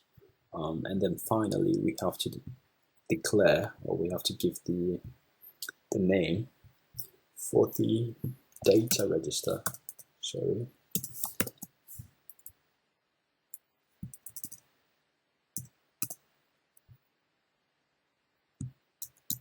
And likewise, it is EQU 0x400 253 then FC. This one here, the DEN register, is rather 2551C, like this, and we should be set to go. Yes, and finally, when we write in comments in assembly code, we don't use this one here, or this one here, or using this. It's a C standard in assembly. Semicolon gives us a comment. That's what is giving us this last error here. So let's just put a semicolon there, and everything should be fine. And as we can see, hooray, we have 0 errors, 0 warnings. So what we have to do now is load it onto our board, sit down, and enjoy. To do that, let's verify our settings here. Okay, we have it here. We have 16 megahertz. That's the frequency of our board. Let's see. Debug. And I have the Stellaris ICDI here. That's what I'm looking for. And okay. So all I have to do is click here to download. And press to restart. And mine is working. I hope yours is working. This is good. So thank you very much. Thanks for your patience, and you should be very proud of yourself. Congratulations, you've done what most embedded developers cannot do. This is very rare. You've just written a code in assembly. So thank you, and see you in the next lesson. Yeah. So one last thing. If your program is not working, if you keep getting one error, it's probably because you forgot to change the name of the starting point of the program. This main, export main here, and main here is where the program starts, and we have to tell the reset handler that this is where the program starts. So if we don't do that, our program won't run. You've probably experienced that. So all you have to do is come over here, startup underscore tm4c123.s, double click, and then when the file opens, what you're looking for is the reset handler. And for those of you who took part in the introduction to Cortex-M, we spoke about the reset handler. We said the program starts from the reset handler. There is a main function there. All you have to do is find it. All you do is Control F to open the UVision Find dialog box, and then you type in reset. Just type in reset here, and then not this one, not this one, not this one. This is what you're looking for, the reset handler here. And all you have to do is change this import here. I have changed mine, that's why it looks like this. What you would see in yours would probably be underscore main, and it's a main with a lowercase m. I have changed mine, and you have to change this side to the main. Basically, you have to change it to the name you give to your program, the starting point of your program. The reason why by default it is this is, when we go to the disassembly view, we see that this is where the program starts. When we run the C code goes through this to start the program, but the assembly code hasn't got this. We have to give it our own main starting point. The C code always starts from main. That's why by default it is like this. So we have to give it the name main, and we're doing that because we gave it main here, and we actually export in main. So it should work now, and enjoy and get ready for project number 2.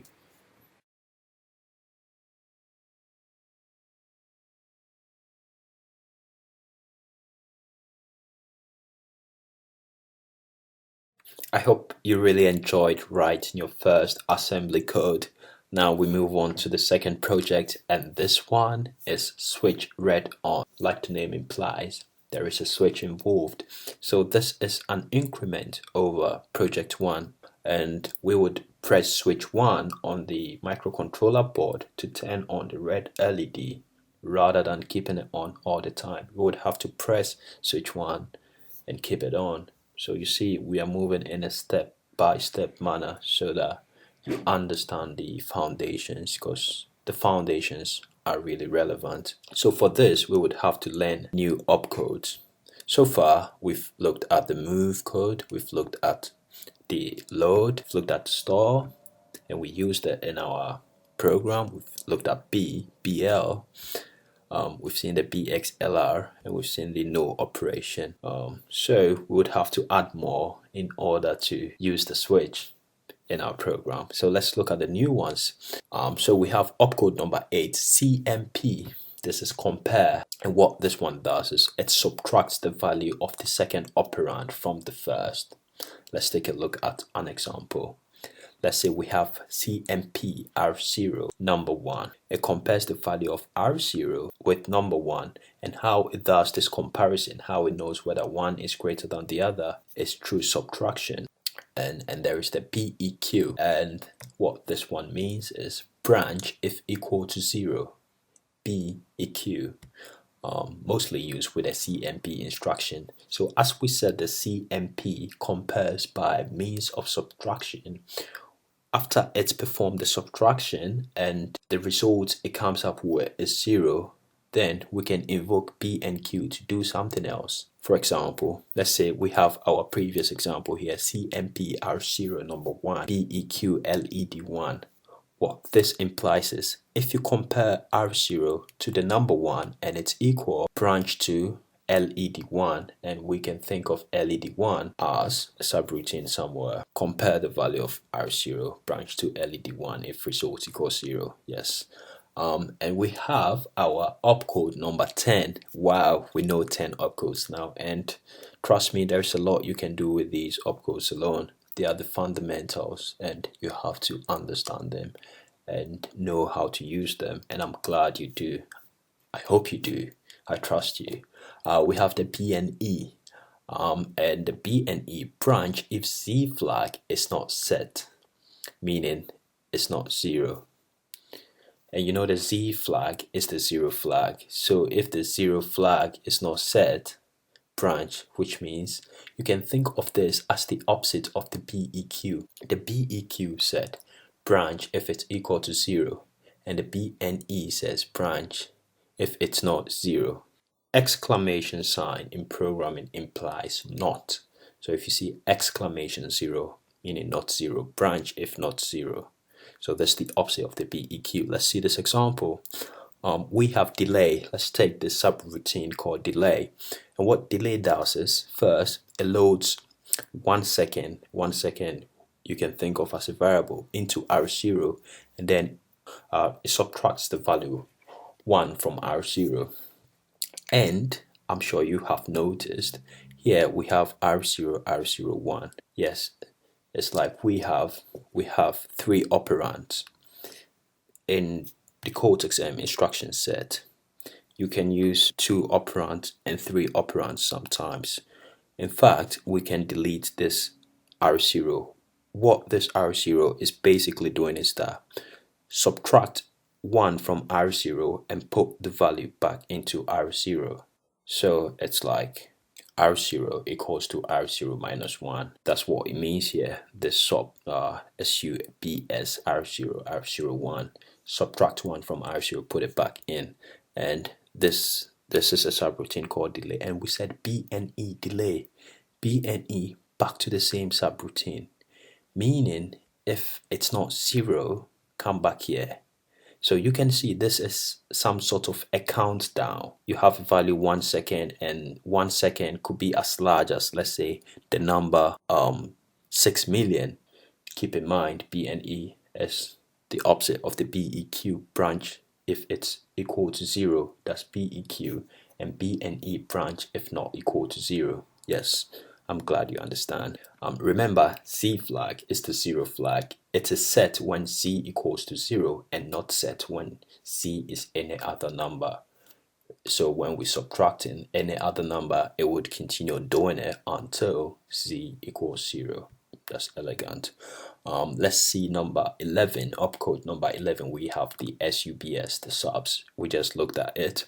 Subtract and set flag in APSR. Yes, there's an interesting one. We could use SUB, SUBS, and SUB without the S.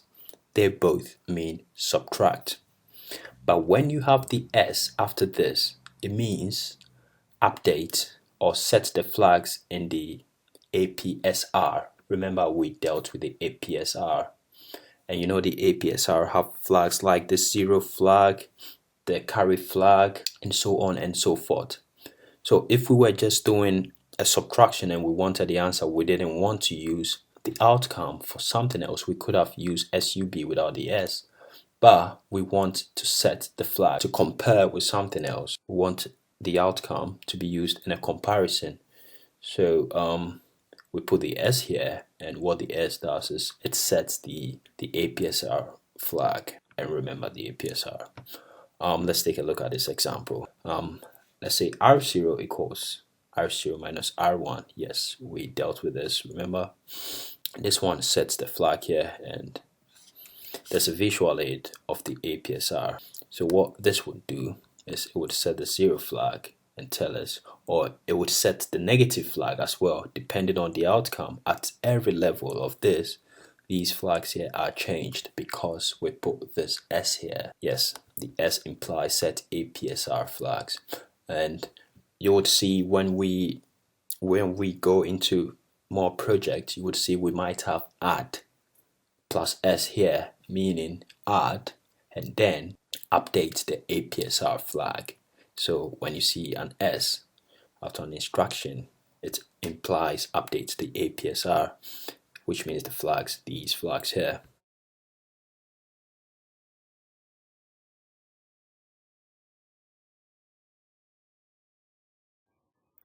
Alright, welcome. So let's move on to project number 2. The first project, all we did was write a piece of assembly code that turns on the red LED on the launchpad and keeps it on.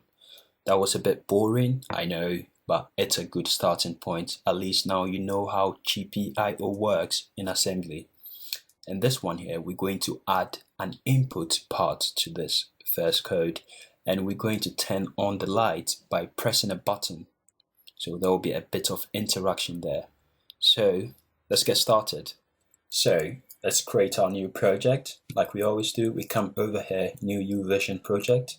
Yes, I want to save this, and I'll create it in this folder. I'll create a new folder and keep it in there. I'll call this red. I'll just call it red switch something. Yeah, you can call it what you want. Yeah, just call it this way. And then I'll double open, and then I'll create the name red switch. It's a strange name.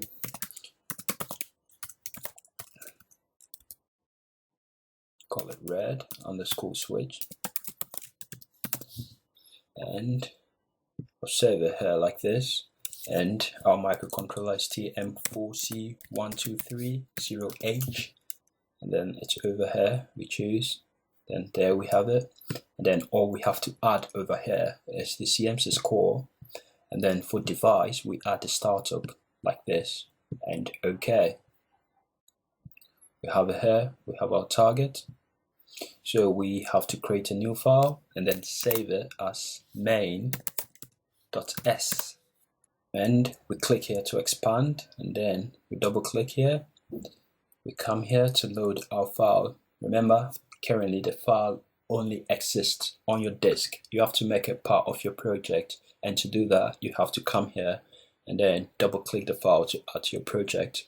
So in order to make our file visible, let's just go to all files, and our file is main.s over here like this, and now it is part of our project and we can find it here. So we're all set. Let's crack on. So let's recap from our previous lesson. In our previous lesson we dealt with 4 registers. We dealt with a clock gating register, which is used by modern day microcontrollers to save power. They don't turn on all the hardware. They keep the hardware off. When you need it, then you turn on the clock. That's the clock gating mechanism basically. So we use that register, and then for our GPIO port, we use the GPIO data register, the GPIO direction register, the GPIO digital enable register. These 4 registers are basic registers to turn on GPIO. But to do something more, we would need to unlock the entire port F. So we would have to add 3 more registers with 1 lock key. So let's continue. Okay, these are the registers we started with from our first example. Today we'll be adding 4 more registers. We'll be adding the switch. The switch on the board is it turns on when the current is low, so it enables on low. So because of this, we have to connect a pull-up resistor to the switch. We can do this physically. We can add a resistor to the pin physically using a small circuit, but we don't need to do this because there is a pull-up resistor register in the microcontroller, so we just need to enable this register. Also, we have to use the commit register of port F. This is the thing. Some pins on the port F are connected to the JTAG, which is used for debugging hardware, and the NMI, and these are very, very serious, important part of the microcontroller. So some pins are connected to these parts, and because of their importance, the microcontroller has locked down these pins by default so that we don't write to these pins mistakenly. So if we want to use them, we have to enable them, and by enable I don't mean write into the digital enable register. We have to make them committable. This is where the commit register comes in. The commit register allows you to be able to commit a value or data to these registers, and in order to use the commit register, you have to unlock the port. So there is another register known as the port F lock register, and we have to use this register to unlock the commit register. So let's crack on. In fact, rather than go in there and get the error to come declare, let's just declare our registers now. So we have GPIO, port F, PUR, which stands for pull up resistor, and we give it a symbolic name. EQ, that's the symbolic name, and this the number of the register, this the address basically, 25510. Do not worry, you can find this in the data sheet if you want to. I don't want us to keep going back and forth. It would prolong this video, so I just went into the data sheet and collected this on your behalf. So we have this one too, the lock register, the one I'm talking about,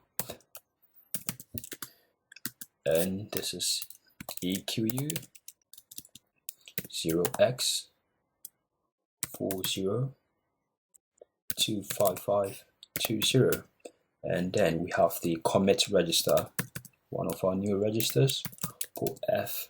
There should be an underscore here, port F CR underscore EQU. Then we have 0x40 25524, and then finally we need the lock key. If you want to unlock something, you definitely need a key. So let's store the key. Let's give a symbolic name to that key. Let's just call it GPIO lock key. GPIO lock key. And then we give this the value of that key, 4C 4F 4 3 4B. So these are our new registers. We'll be using this in our GPIO init subroutine to initialize the board and make it ready. And we will be turning on the red LED. So how about we just give it a symbolic name as well. What I'm going to do is I'm going to declare red here, symbolic name red, and EQU, and the value is 0x02. Remember, I think I should keep putting this there until you get used to it. So this is what this basically means, because red is connected to PF1. So this first 0 is for PF0, and this PF1, PF2, PF3. So and we would have to delay a bit to make our microcontroller responsive and to make it able to read the input we press continuously. We're going to give an approximate value of 1/5 of a second based on the frequency of our microcontroller, which is 16 megahertz. So I'm just going to give this symbolic name here, sec_div 5, which means second divided by 5. And we EQU, and the value is 1610, sorry, 1 2 3 4 5, and I could just put a comment here for you, second divided by 5. So now, yes, we've declared all the stuff we need to declare. Let's get into our assembly. So let's start with our directives. Start by area space this dot text, and then this comma, and there's the code area, remember, and let's make it read only, and let's align finally equals 2. Then using thumb instruction set, and let's export main again to make it accessible by the by the TM, the startup.s file that we saw just in the previous add-on lesson. So we call it main, then we come here and we declare main. So just like we do, let's break it down. Let's create our first subroutine to initialize. We call this GPIO. Okay, too much space. Let's just keep it close. GPIO init. And let's go down here to initialize. Okay, what's the content of GPIO init? GPIO init. So first we start with the clock register, LDR R1, then system control RCGC GPIO underscore R. Then let's load LDR R0 R1. What we want to do, we want to turn on the clock for port F, which is 0x20. So we apply the OR operator, R0, R0, R0, and then number 20.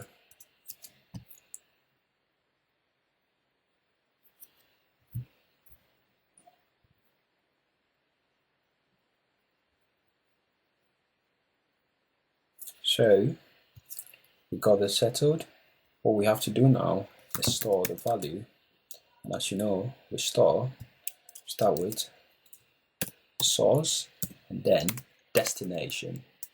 Remember, the difference between store and load is that for store, the first operand is the source and the second operand is the destination. For load, it's the other way around.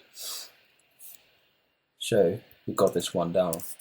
Let's go to the direction register, LDR R1 GPIO underscore port F dir underscore R. So one thing I forgot to mention is that switch 1 is connected to PF4 and switch 2 is connected to PF0. So I'll just write it here. It's a comment.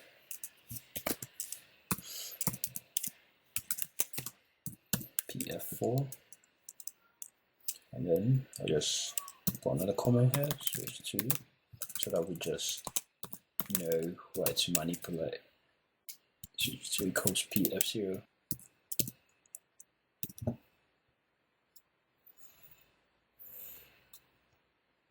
Okay, I'll just cut this and put it here. And what PF4 actually implies is in order to enable PF4, we basically have to keep it 0, because remember, when we set in the direction register, when we set it to low, it means we're telling the microcontroller to make that particular pin an input pin. When we set it to high, we're telling it to make it an output pin. So over here in the direction register, it stays the same as the previous program we wrote, because when we keep it as 0, we basically telling it to keep it as output. So what we're going to do here, we're going to use the move, because the value we're going to be writing is an 8-bit value, and we can use the move operator for this. So 0x and then 02, and as it implies, it's OB 000 0 0010. So this one here, this value here is for the switch, because this is 0 1 2 3 4, and because it's 0, it means it is output. And then we store, and for store this is source, then destination, like this. So that's been covered. The next thing we have to do is to connect a pull-up resistor to the switch, and we use the PUR register for this, equals GPIO pull F PUR underscore R, and this one too, it's an 8-bit value we want to move, so we can just move this 8-bit value Let's move it into R0, and what we want is this guy here. So this is rather easy. Just have to put 1 0 here. 0x 1 0, and I'll just put a helper here for you. What this means is 0 0 1 0 0 0 0. So as we know, this is PF4, and then we've enabled the pull-up resistor in PF4. Remember, this is a resistor, not a register. This is a normal resistor. So we store it, yes, and we store by source R0 and destination R1. So that's been covered. The next step is to call the port F digital enable register. Let's do that. LDR R1 equals GPIO port F. I think always writing the init function takes quite a lot of time for the video.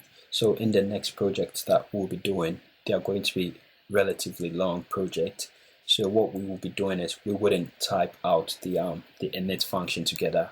I'll just type it out at once and let you go through, and then we continue from there. That would save us quite a lot of time. But for these two projects, it's very good that we do it together. Yeah. So that's it, and what we need here is another 8-bit value we want to move. So R0, and what do we want to enable? We want to enable PF. We want to enable PF4 for the switch. We want to enable PF1 for the LED. So as you can guess, the exact hexadecimal 8-bit value will be 1 2. Like this, and I could put a helper here for you. What would this be? This is 0 0 1 0 0 0 0 1 0. So this is what this implies. And then we store it. Store source register R0, destination register R1. So now we have to use, or we have to access 2 more registers. We have to unlock it and then allow commit. So we do LDR R1 GPIO port F lock _R. And then since we don't need to perform any form of computation or manipulation, we just want to take something from one register and put it into another one, we can just load this one into another register like this. And what did we call it? We called it a GPIO lock value or something. Let's see what name we gave it. It's over here, GPIO lock key. So this is a 32-bit value. That's why we're using the LDR. We cannot use move for this. Move wouldn't work. So we just load the register in R1, and then we load a key in R0, and we store. And as we know, R0, R1. Now we've unlocked it. The last thing, or the last register for the init, is the GPIO commit register, and then we do that by this GPIO port F _ CR R, and then LDR. And what we want to do is to unlock port F. So it's an 8-bit value. 8-bit value we use in here. The value is 0x, and it'll be basically what this means is, okay, so then finally we store str source and then destination. Then our initialization is complete. What we want is to return from the subroutine using the bxlr BXLR, and then we return. So this particular video is getting quite too long, so we're going to end here and continue in the next video with the rest of the assembly code. Good work. See you.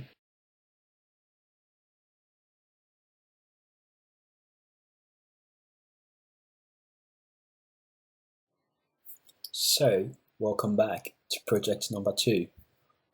We ended the previous one by writing out our init, and I'm very sure that we have a deep understanding about initialization and GPIO registers by now.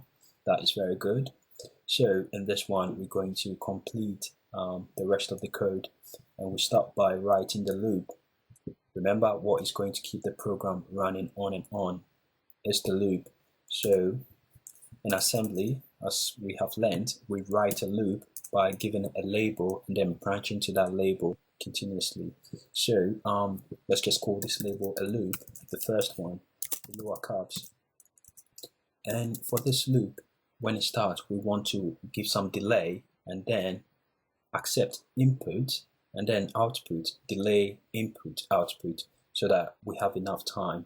And we let it delay for about let's say 3 cycles, which is equivalent to the sec divided by 5 we declared up here.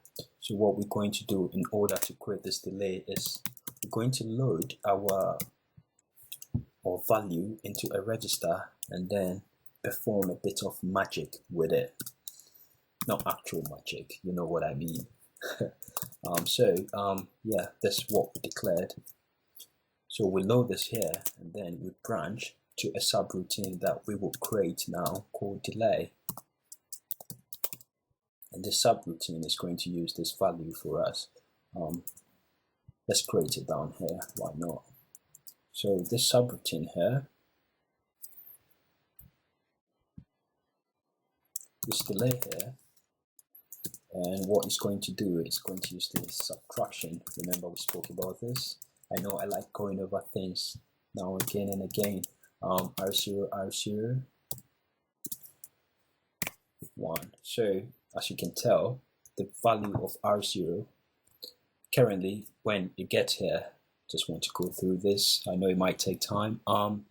So at this point, R0 has this value here, and then it branches here, and then it branches to delay subroutine. When we are in the subroutine, R0 still has the value. So what we want is to continuously subtract this value from R0, sort of like a countdown. And what we're going to, how we're going to achieve that is by using the subtraction plus updating the APSR register. So we do this, and then we tell it BNE, delay. And then BXLR, basically BNE delay means go back to delay if it's not equal to 0. BXLR is our return.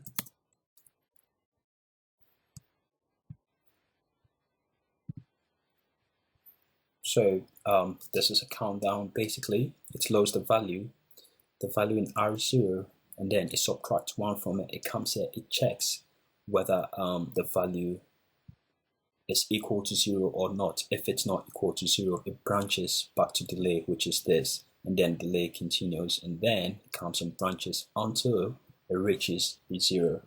That's a very nice way of writing a countdown. So then we return to the function after we've delayed. Then the next thing we would have to do will be to take our input, and then we do that by branching to another subroutine. It's really good to use subroutines. They're easier to manage and they make understanding very straightforward. So we call another, we branch here, we would call the subroutine input. Yeah, an obvious name. And what we're going to do here for the subroutine input is we're going to use the data register. We're going to compare it to a particular value. That's how we decide whether an input has been triggered or not. Remember, our switch is a logic low switch, meaning when it's in the low state, it activates, and when it's high, it deactivates. So what is actually going to turn on the LED is when the switch goes to 0, and that is why we connected a pull-up resistor to it. So what we're going to do is compare this. We're going to compare the state of the switch to a particular state in order to detect whether it's been pressed or not. So let's continue. Let's create our new subroutine here. It's called input.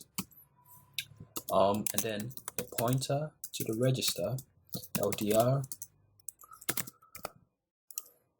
Let's point to GPIO data register, GPIO port F, data underscore R, and then LDR. Because we're going to perform a bit of manipulation using the logical operations, we have to load it into R0 in order to get it. Remember, this first line is only pointing to it. The second line is what loads it into the register. For those of you who were here for the introduction, you might remember this. So now it's in R0, and what we want is to use the AND operation to check whether it's been pressed or not. So what I'm going to do here is press N1 R0 R0, then I'm going to compare it to this value. What I'm going to do actually would be to compare it to both switches and see whether there's a difference in their state. Currently, when the microcontroller is not activated, or when the switch is not pressed, this is the state. Meaning, let's break it down to the binary form here. What do we have here? We have 001 and then 001. So the switch here is off, and it's off. This is the low state. If we turn this to 0, the switch is high. That's for switch 1. If we turn to 0, this is for switch 2, it's high. But in its dormant state, this is what it is. So we have to compare this. We have this value and see.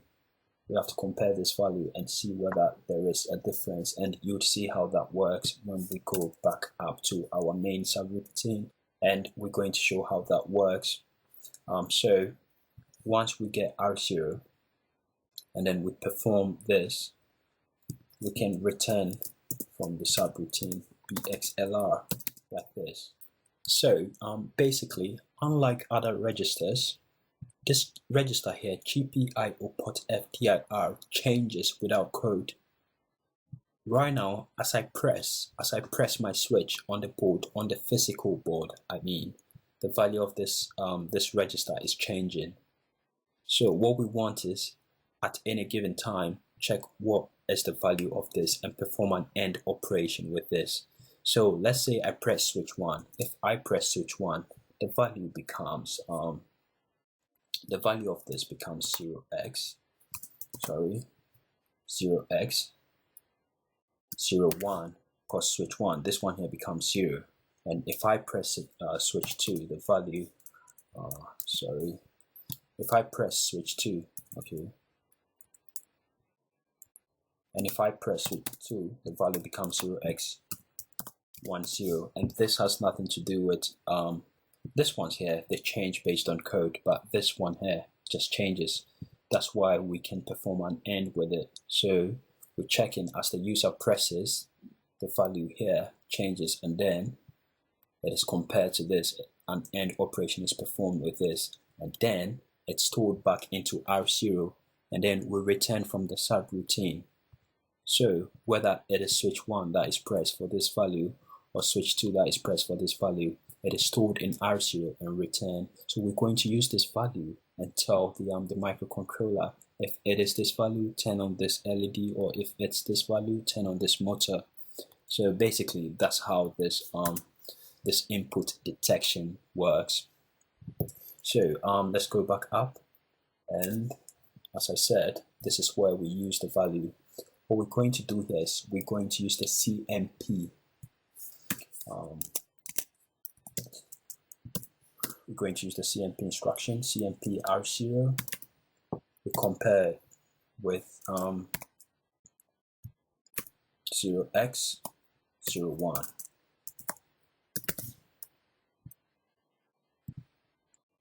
So we compare the value, whatever value comes, we compare it with this value because we know this is the value that would be there if switch 1 is pressed, because switch 1 becomes 0.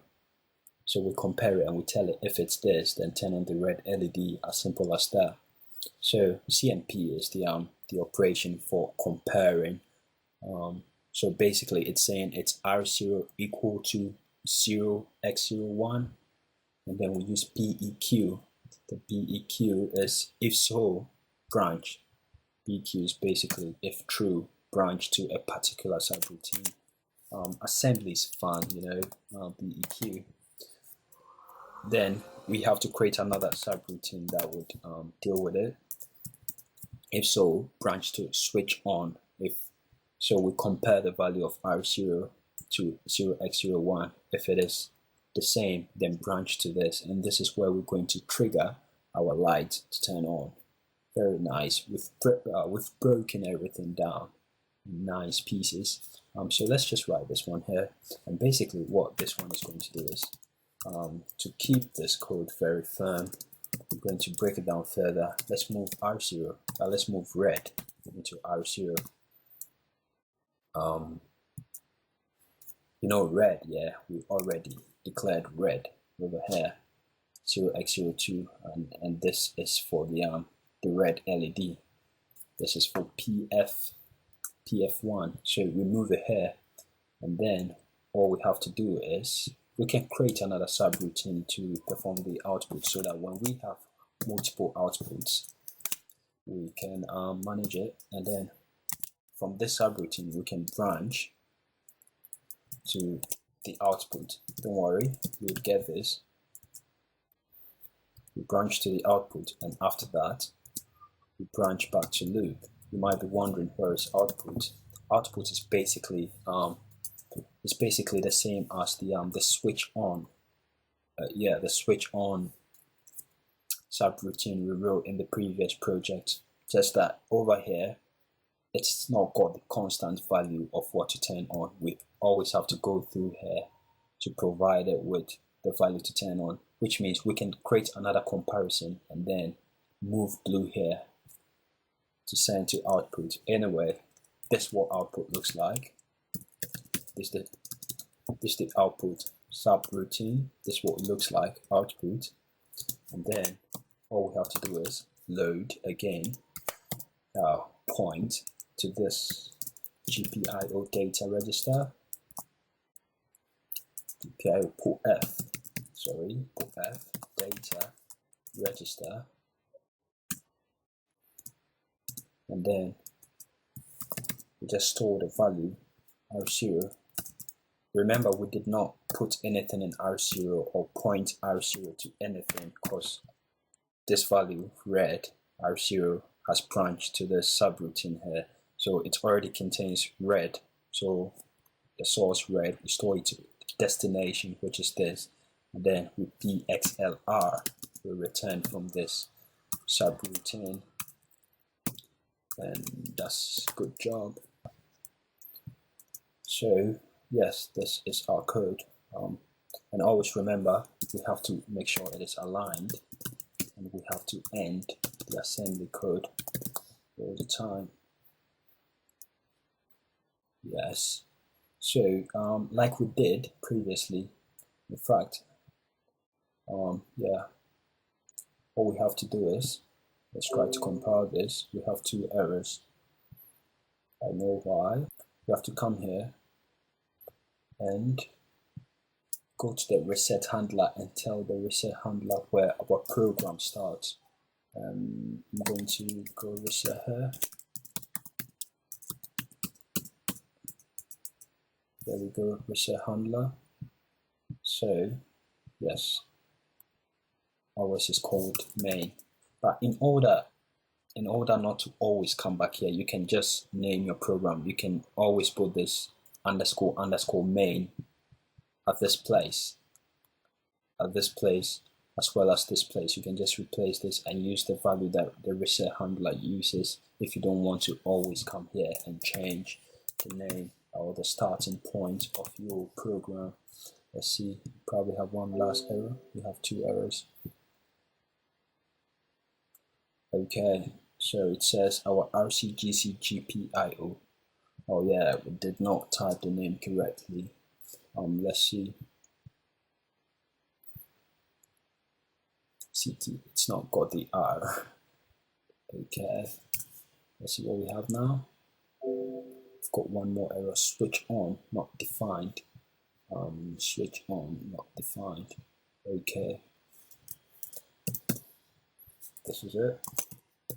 Should have no more errors. Okay, good work. Don't forget to add these two lines to the main subroutine, BL output and B loop. Without these two lines, the loop wouldn't work. What you would see will be just a red light on without any interaction with the button. Okay, it looks okay and it looks complete. Let's see, fingers crossed, eh? Let's load onto our board. I'll click here. Oh, okay. We have to set our board. Remember, our frequency is 16 megahertz. Our debugger is the Stellaris ICDI. We click here, define, 0 errors. Let's see, okay, fingers crossed. Load it, and then reset your board. Then let's see, what do you see?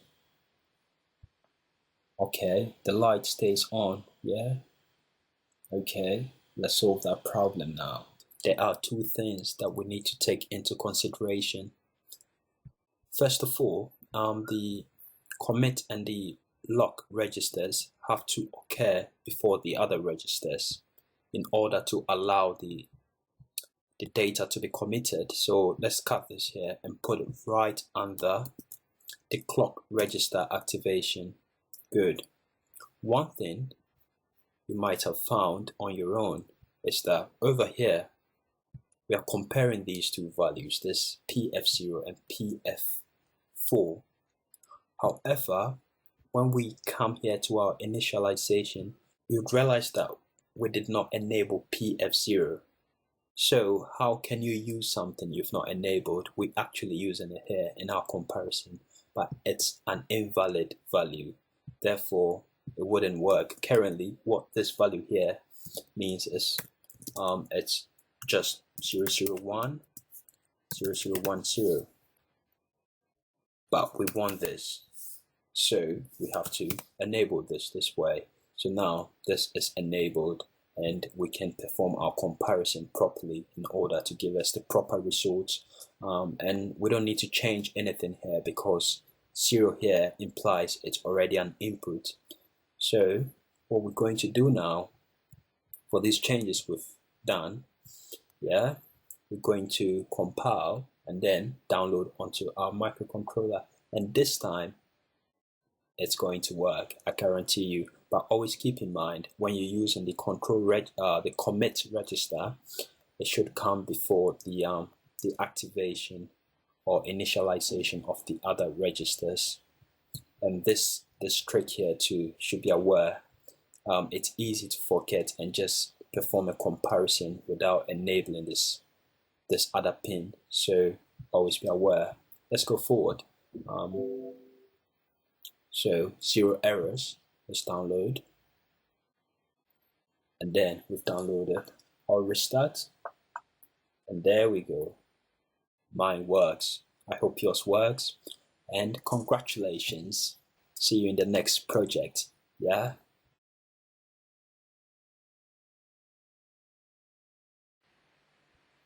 So now how about we test the other colors on the board a bit? Just with a little bit of addition, we could just, toggle between red, blue, and green. So let's just add these colors here. Let's declare blue and then green.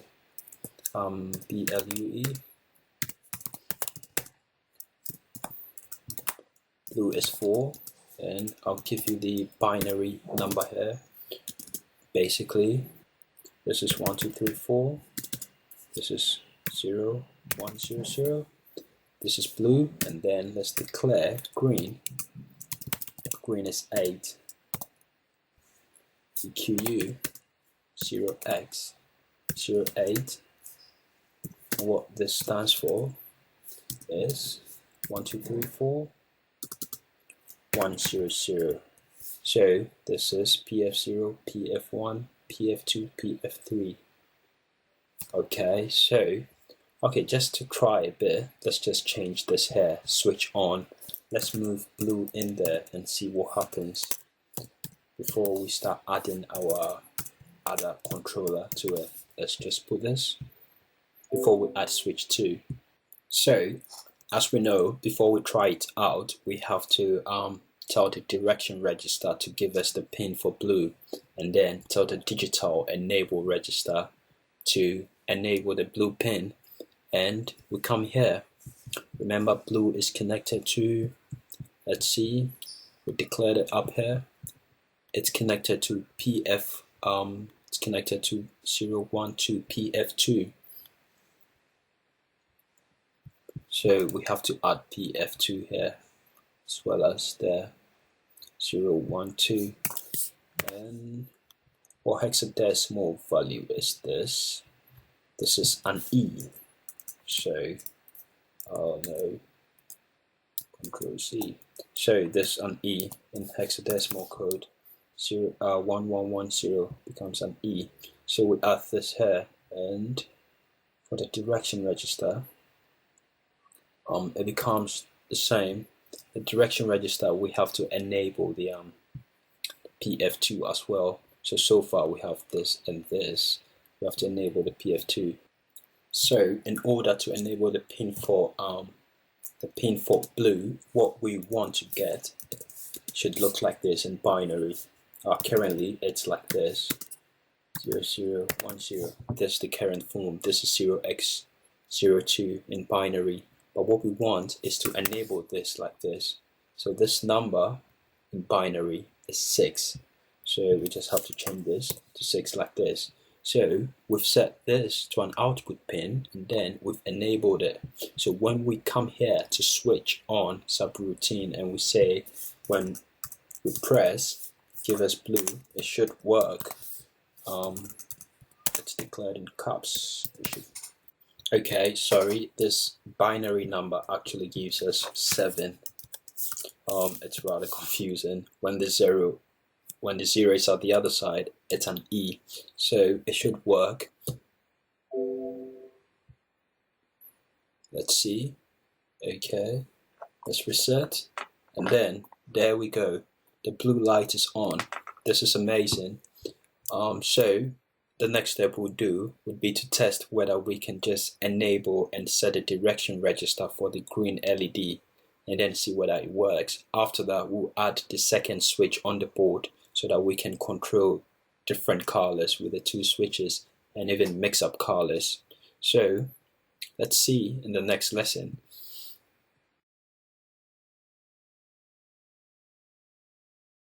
So now let's try the last LED we have on our board, which is green, and this one is connected to PF3 over here, and this the binary number for it.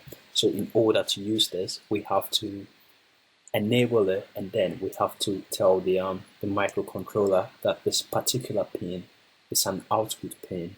So all we have to do is go to our GPIO init subroutine to do this. And we're looking for 2 registers here. This first one here, what we want is to change this here like this.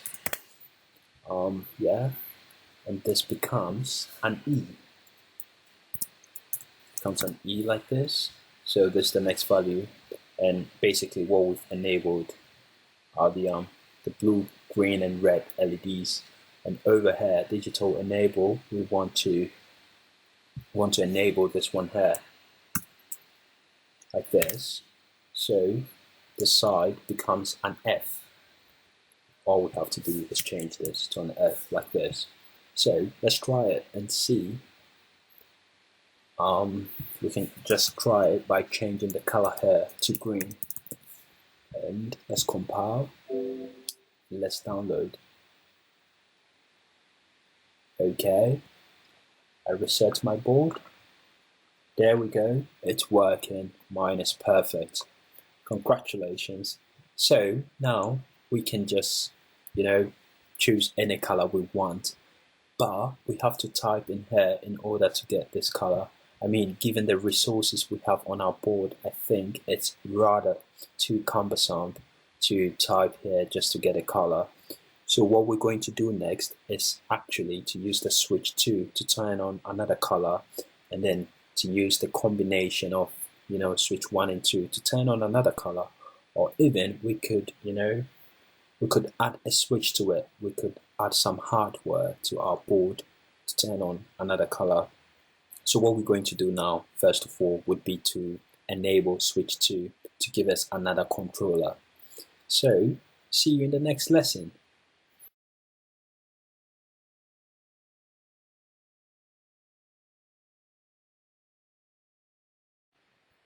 So we're going to use the second switch here. It's already been enabled and set to an input for us because we're using it in our comparison algorithm. Over here we've enabled the switch and we've already set it as an input. So all we have to do now is create a condition in which this switch will be used. Currently we said when switch 1 or switch on turn green, we're going to create another switch on. We're going to call this first one here switch 1 on, yeah, and we're going to create another comparison here. We're going to create another compare for the next switch. All we have to do is type cmp r0, the value r0, and then we compare it with 0x10. Remember, when switch 2 is pressed on, this one becomes 0. That's when we know, and we're going to tell it to branch if it's equal BEQ to switch 2. And I'm going to say switch 2 on. And all we have to do is come down here to create the subroutine for switch 2 on. Switch 2 underscore on. We're going to move the color green into R0.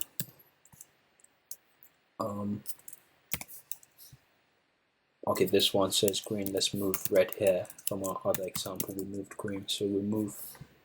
No, I love to move blue here.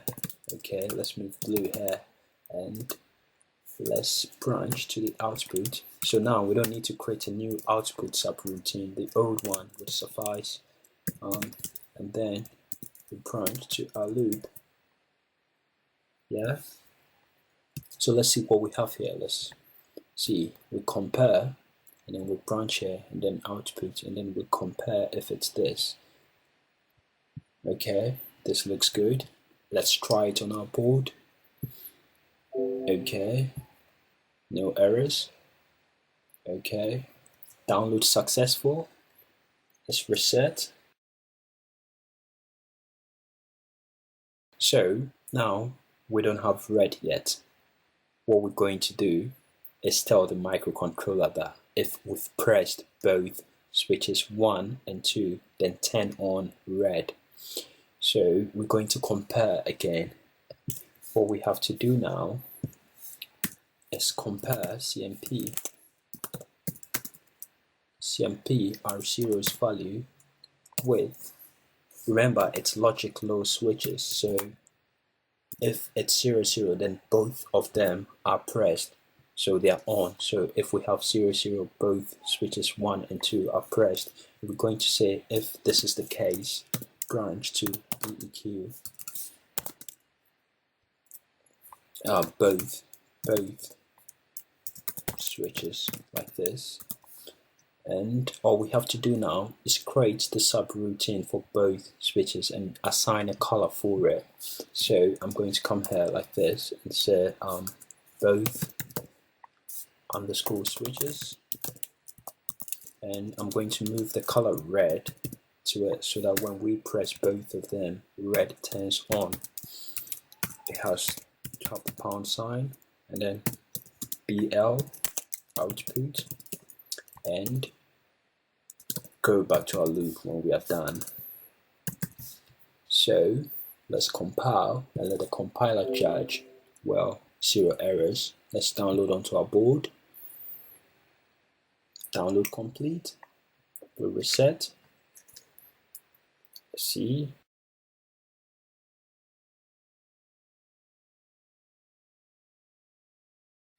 Congratulations. I hope you're getting more and more excited.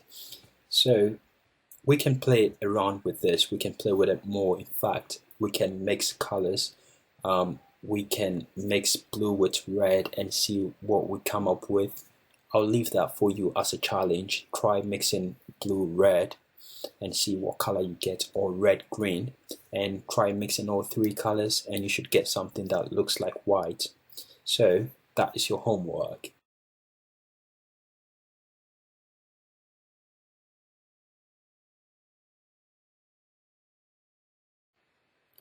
So I hope you got your hands dirty with the homework. Yeah? Okay, let's say we want to turn on the color white when we press both buttons. So all we have to do is enable red, blue and green so that we get white. Remember, it's an RGB. They are all in one bulb. So we can do this. We can just do it by adding them like this. Blue. Sorry, it should be caps. Blue. Bring green in here. Okay, let's see what we have. Reset. Yes, we have white.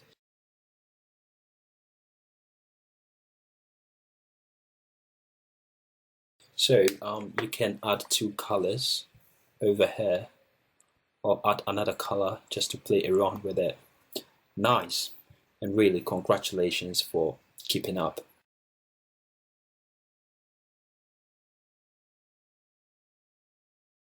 Before we conclude this module of the complete ARM Cortex-M Embedded Developer course, there are 3 more topics we need to cover. In this lesson, we're going to take a look at how we can call our assembly code from a C source code. Good programmers take advantage of the high execution code of assembly by mixing assembly code and C code in order to increase performance of their programs. So we're going to take a look at how to do here. As always, I'll create a new folder here to store our project, and I'll call it call from C to indicate that the assembly is going to be called from C. And I'll just name the project call from C as well. Yeah, this name is to sort of tell the function of this particular project. And as you know, our board is TM4C 1230H6PM. So we select our board, and over here we have the core, and under device we have the startup like we always do. So we're here. So let's set the target options. The debugger, as you know, we're using the Stellaris ICDI, and on the target it's the 16 megahertz. That's the frequency of our board. So here we're going to create 2 files, unlike most of our programs that we have just one file, which is the .s file, the assembly file. Here we're going to have one .c file and one .s file. The .c file is where the program would start, and then the .s file will contain the functions that we use to run the program. So let's look at it. We start by creating, let's create this first file. I'm going to call this file, I'm going to save it as functions, as function.s to indicate that we would store function in this file, and then call the function in a C file. And then I'm going to create another file here like this, and Control S and name it main.c. So let's add the files to our program. we have the .c here, then we come here, show all files, and then we can find the .s. So now let's type out the code. Let's start with the assembly side. We open our functions.s file, and then here we write our assembly code. We're going to start by, as always, using the assembly directives. I hope you remember these directives. This is the code area. It is read only, and we align to.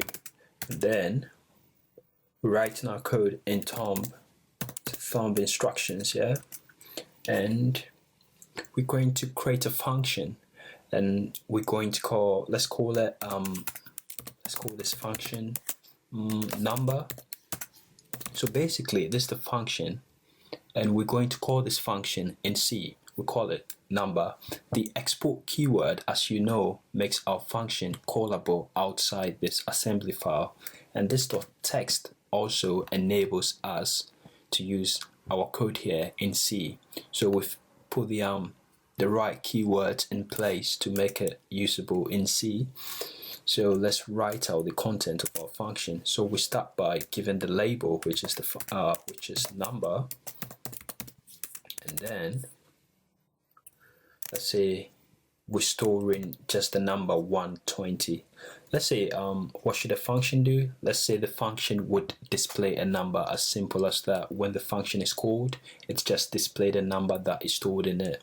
So let's say do this, move R0, and let's move a random number 121.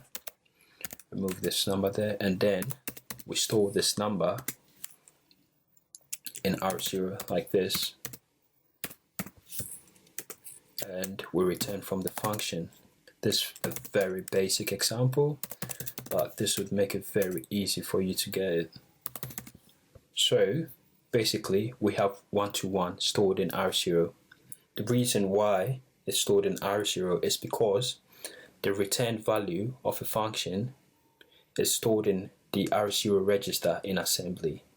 If we had to store this in a different register, say R2, it wouldn't return the number. So we're storing it in R0.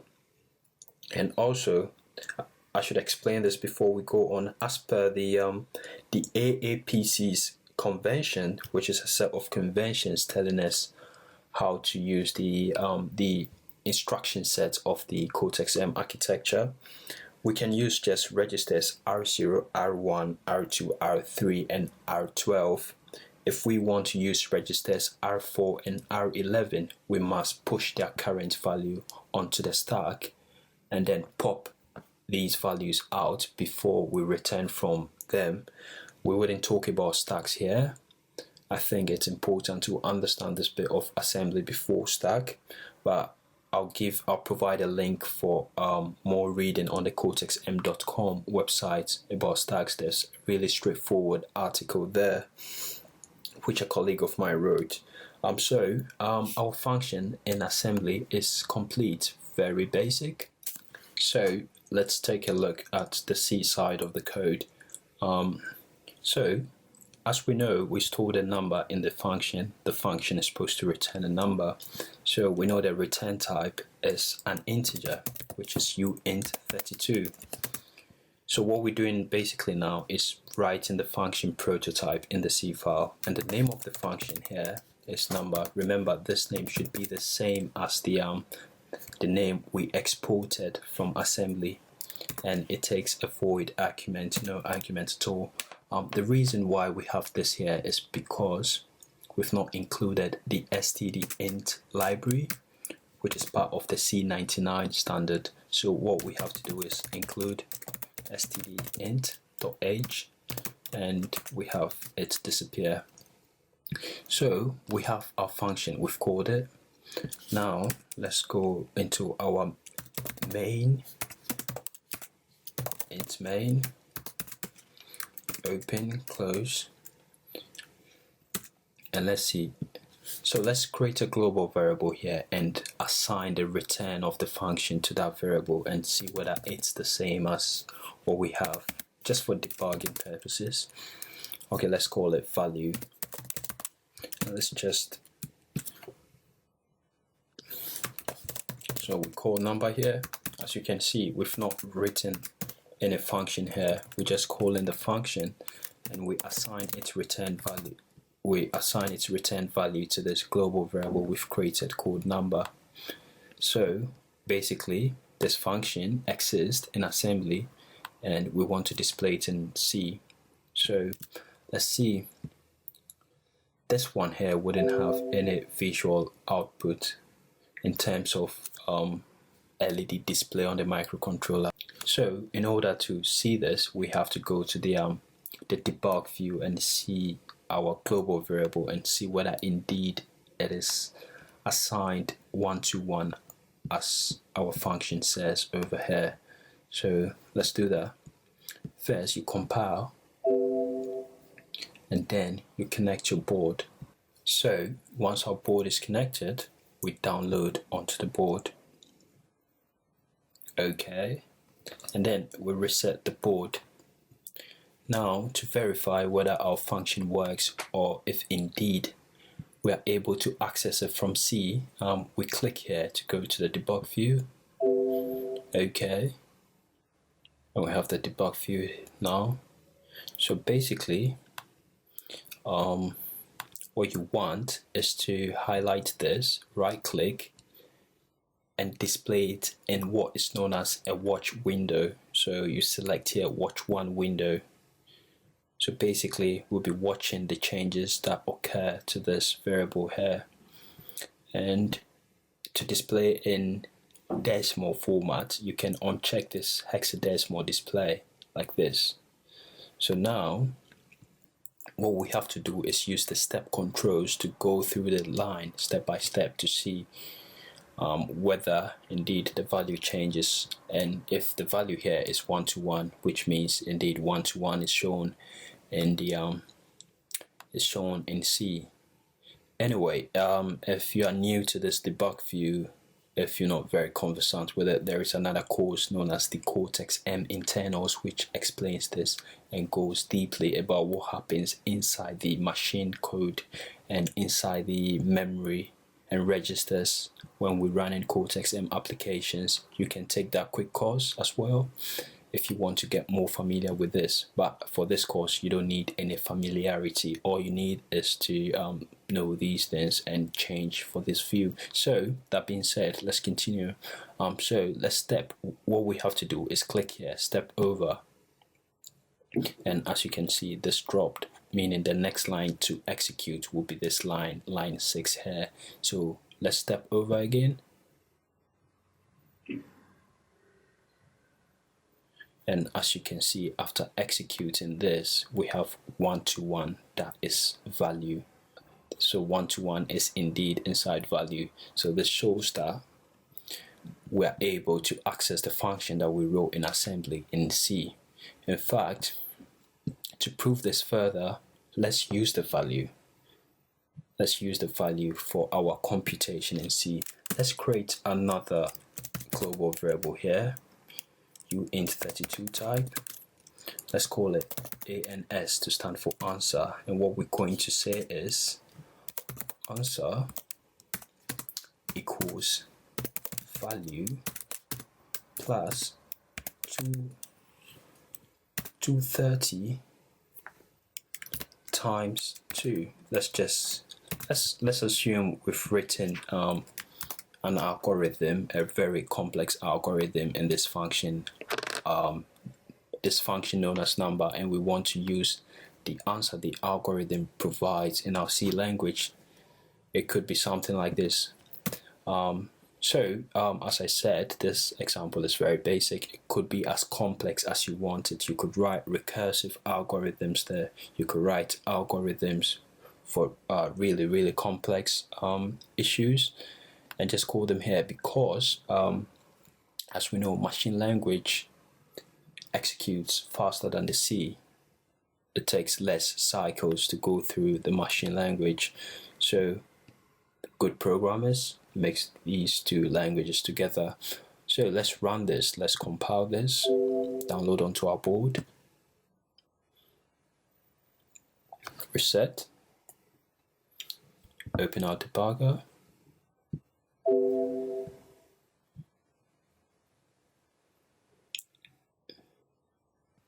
okay, so let's add this new global variable to our watch window and see what answer we get, whether indeed it works. So we have this here. So let's step again using the step controllers here. Let's step over.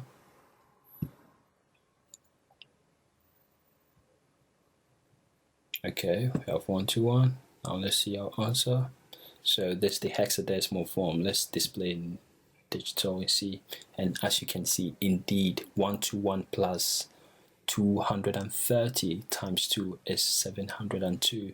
So this is how you can write your functions in assembly and pull them to the C side of things.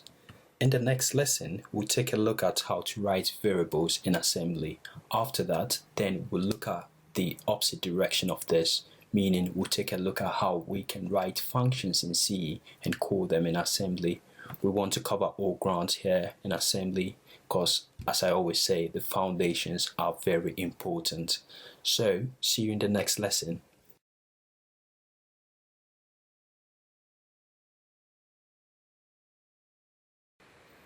So, in this lesson, we're going to take a look at how we can write functions in C and then import them to assembly to use them.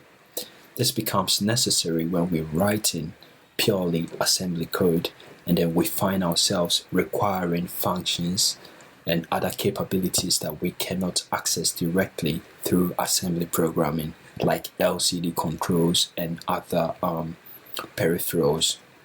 So when this happens, we write the function in C and then pull it to the assembly side. And we're going to take a look at that example here. So as always, we come here to project, new UVision project to create our new project. And I'm going to create a new folder. It's a good practice to store every new project in a new folder. And I'm going to call this import from C. And then I open the folder and then call the project name import from C as well. And then I save it. And I'll bold TM4C1230H 6 PM. And then under CMSIS, we need a core, and a device, we need a startup.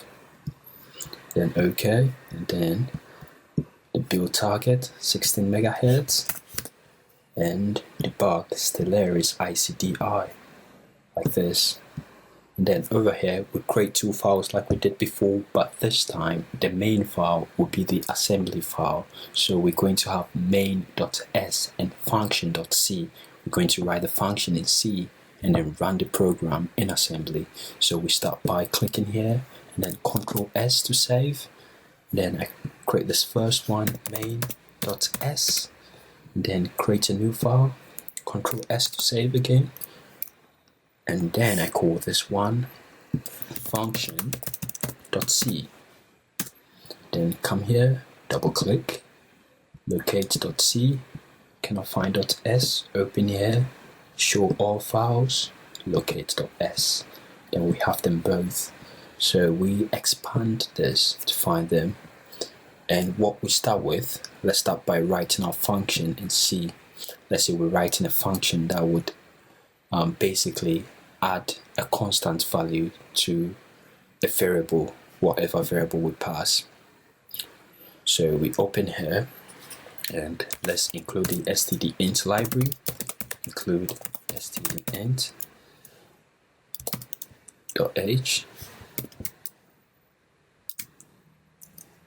and then we come here and then we declare our variable. Let's say we declare a variable 32-bit size integer.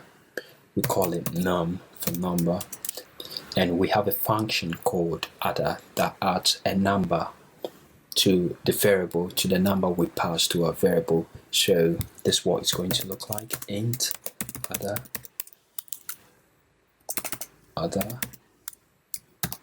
returns a type int and its argument is void. And basically what we want here is to take this number variable that we created up here, we want this function to return whatever the value of number is, like this number plus, say, another number 34. So this is the very basic algorithm of our function. This is what it does. It takes this and then it would return number. So we have one variable. If we set a variable to 100, then this function will return 134. If we set a variable to 200, then it will return 234. So let's say we have this function, and as you know, it could be as complex as you want. And let's say we want to use this function in assembly. So we go to the main.s, which is the assembly side of things. Then we write out the content of this function. And as you can know, this function would have two areas, the data and the code area. So we start by declaring the areas. We use the directive area, and then the first area is data, and we align to, and we import our global variable. Remember what we call the global variable? We call it num. Yes, this is it. We have to import this here. So we use the import keyword, the num. And then we have to import the function because we're going to use the function as well. And we use the import keyword as well. And the function is called other. Now that we're done, we create the second area, which is the code area. We start by area, specify that it's an area. Then we use the .text keyword to make it communicatable, to enable it to communicate with the C side, and call it area, and then we add the .text to be able to link it to C, and then it's a code area. Let's make it read only, and then we align 2 bytes like this, and then we're using the thumb instruction set. So we add that here, and then we indicate the start of our program, and we do this by exporting the label that starts the program. And this label, we can give it a name, start or main. We can call this label main. This is where the reset handler will start the program. So all we have to do now is start our program here like this. And what we want is to load a number into our variable, and then let the algorithm perform what it has to perform and give us the answer. So to do that, we use the LDR. We point to address of the variable by doing this, the name of the variable like this, and then the number we want to put in the variable we store in another register. Let's say we want to put the number 100 in the variable. So we have this number 100 in the variable. So all we have to do is use the store. The store is what we'd put in there. And remember, source destination is R1 because R1 is pointing to the address of the variable. So after this, all we have to do is branch to the function or subroutine of the algorithm, which is other. So when we come here, one thing you realize is that we don't have to write the subroutine here. We don't have to specify any algorithm of other. So we just branch there, and then we align, and then we end the code. So this is it. We load the value 100. We load the value 100 into our variable. We store it, and then we branch to the algorithm, and then the algorithm would return the answer to us, which we said the algorithm should return num, and num becomes num plus 34. So we expect to see 134 when we check our debug view. So let's see. Load this. Let's download. don't have this. Let's download. There is an error somewhere. So before we download onto our board, we need to go to the setup file and change the starting point in the reset handler. And this is the file we're looking for, startup.s. And as we always do, Control F, we look for reset handler. This is the one we want. And what we want is for it to start in the assembly code, which we named the starting point as main, like this. Main. So we compile, we have 0 errors. We download onto the board. Okay, it's all good. Then we reset. Then after that, we can open our debugger. We can watch num. There's the variable here. We can watch its final value when the code finished running. So we can add to the watch window 1 here like this. And we display in decimal. And it's 134. So this is how we write a function in C and bring it to assembly. It's very straightforward.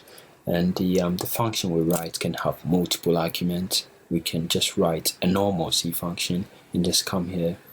What happens when you write a function and you return from the function to assembly is that the return value is stored in the R0 register. So when the function returns, whatever it returns is returned in the R0 register. In the same way, when you export from here, the R0 register does that export. The first parameter, we say the first parameter is passed to the R0. So this is how we import and export between assembly and C code. We had to know this because when we start coding our final project, which will be in the next lesson, we will be using assembly code, and when we need to access certain peripherals that we think it might not be directly accessible or might be a bit more cumbersome to access through assembly, we're going to write it in C and use in assembly. Good programs mix assembly and C. They don't go all out assembly or all out C. So I think it's important to end this course with our final project being a mixture of C and assembly. So get ready as we start building our robot to end this course. Yeah, see you in the next lesson.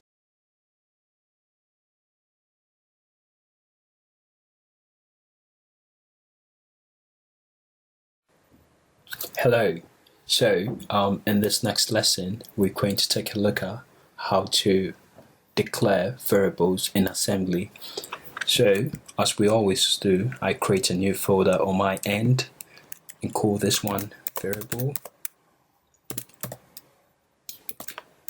in assem, and then I'll just name the project variable, and then open and select our board TM4C1230H 6 p.m. Okay, and then under CMSIS, the core, and the device, the startup. And then we come here, target options, we set to the 16 megahertz, and then debugger, the Stellaris ICDI. Okay, we are all set. So like our previous program, we're going to have 2 files here, one assembly and then one C. We do some of the work in assembly and call it in C. So I'll create the first file here, and then I'll press Ctrl S to save this empty file. And what's the name of the program? This one. And I'll call it function.s, just like the first program we created. And I would save this one too and call this one main.c. After that, I double click here, then add both files. Then we're good. And then we start by writing out the content of our function.c. And over here, we're going to introduce something new. So far in our assembly code, we've declared the directive area and we've specified that the area is the code area. In this lesson, we're going to specify another area known as the data area. That is where we would store our data. So let's take a look at how this would go. This is going to have two areas. So let's declare area. What area is it? It's the data area. And then let's align it. Align to. And then to create a variable, you give the name of the variable as label. Let's call this variable amount. This is the name of our variable. And we use the directive space. And then we indicate the amount of space we require. This number 4 here, each space is a byte. So if we put 1 here, this will be 1 byte space, which is equal to 8 bits. But we want 32 bit. We want our variable amount to be a uint32. So we put 4 here, giving us 32 bits. That being said, so what we have to do to make this variable callable outside this file, we have to export it. So we use the export keyword, export amount. So we've declared the data area. In order to make this visually appealing, I usually do this for beginners. I declare one area and put a line, and then declare the second area. So you can do this. This is not necessary, but I think this would help your understanding in however little way. So the next area is the normal area, the code area, where we put the program code. So we start with the area directive, and then we start with .text to make it callable in C. Then we make it, we tell them what area is it, code, and it's read only, and we align to, and it's thumb. We're writing in thumb instructions, and we're going to create a function to contain our variable. So we might as well export the function, otherwise we wouldn't be able to find it. Let's call this function amount function. How about that? Amount func. Okay, let's just call it this. So you can see the difference. These two things, these two items we exporting. This first one is a variable called amount, and this is a function. So we want to use them outside this file, hence export. So we come here to write the content of the function. Start with the function name as a label. So amount underscore fuc,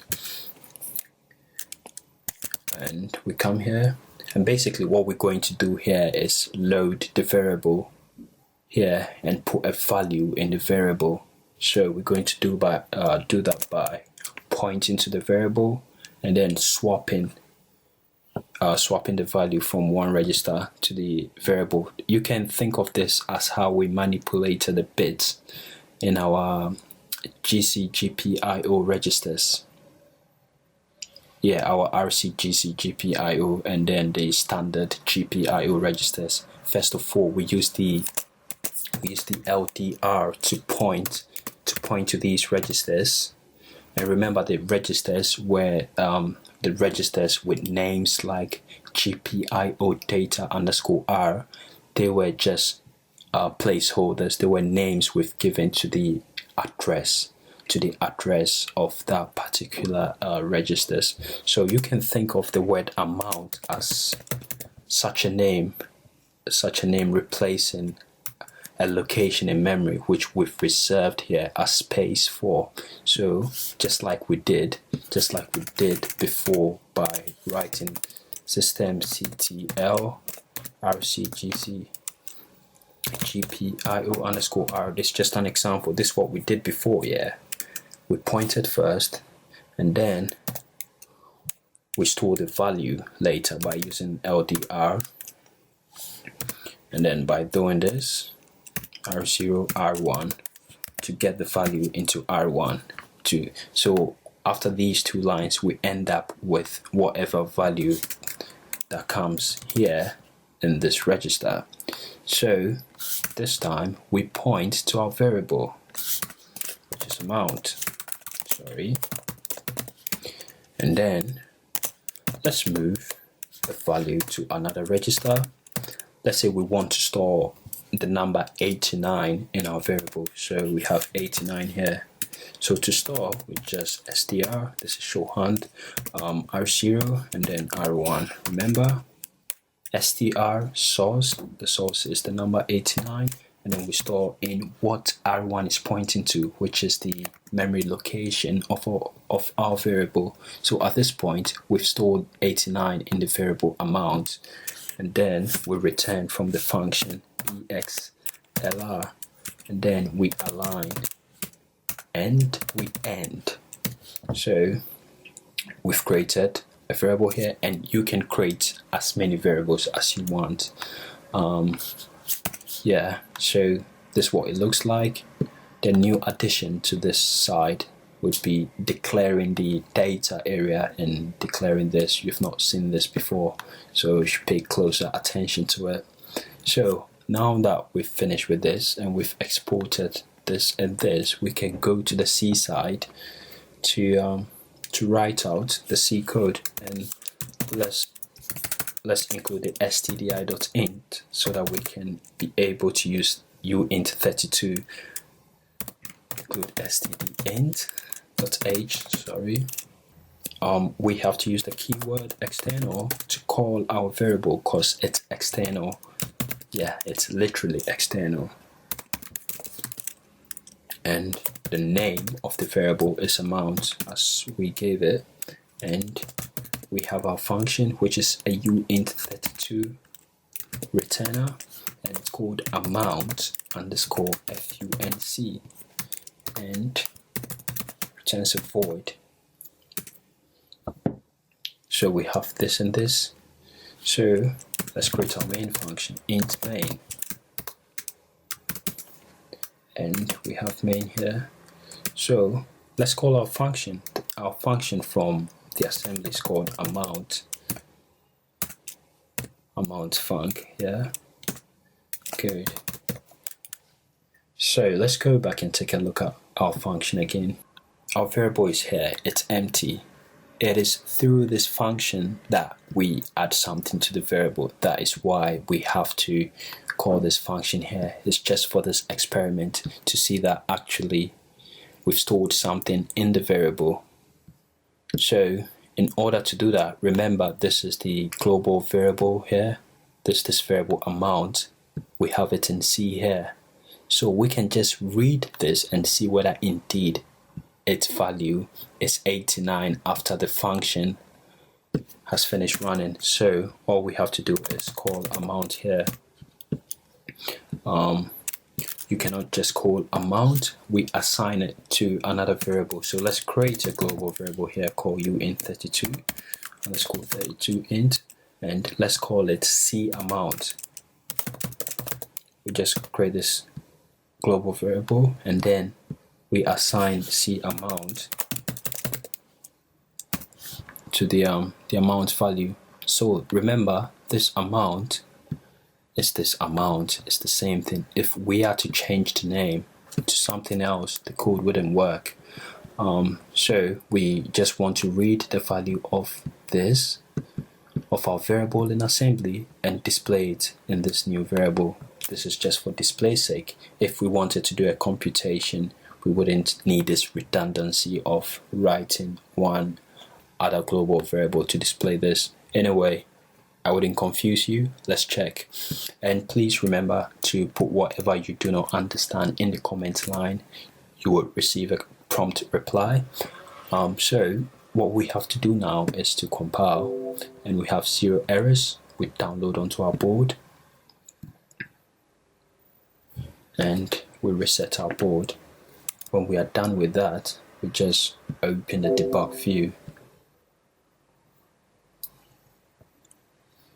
And this time what we're interested in is the is this global variable here, amount. We can just add it to the watch window to see what happens in it. Come on, we do this, highlight, right click, and then add to watch window 1. And once that is done, we can just step through the code. You can uncheck this to display in decimal form. So once we're done, we can just step over and see the changes that occur in the code. And as we can see, we have the value 89. 89 is stored in our variable here, this external variable, and we're reading it from our new global variable. So indeed, our variable is working from assembly to C. So to show you more, let's say we just close this, we clean this, we don't run the C function. The code runs all right, but our variable wouldn't work because it was the function that was doing the assignment for us. So yeah, let's see.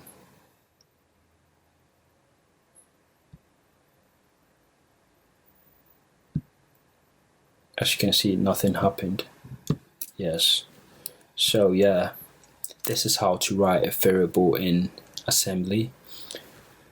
I hope you get it. So in the next lesson, we'll take a look at how to import functions from C and use them in assembly. See you.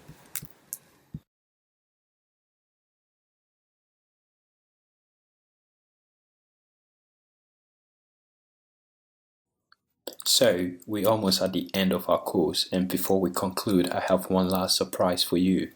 I created this list on the cortexm.com website. This is the cortexm.com website, and it's dedicated to our course. I made this website. Come over here, references, and you'll find a list of the Cortex-M assembly instructions, the complete list of all the instructions we can use in assembly. Obviously, this is a long list with variations, and we couldn't have looked at all of them in our course. So I made this list and arranged it for you so that you can come here and improve upon the instructions that we learned. It's very straightforward. It's been arranged into arithmetic instructions, logical instructions, branch instructions, memory access instructions, and even interrupt instructions. And there are comments here explaining the meaning of the various instructions, and there is a sort of key here explaining the keywords used. So please, I do encourage you to come here and take a look here and use the instructions here. And when you have a question, or if there's something you do not understand, please leave it in the course forum or leave in the comment section of this website. Yeah.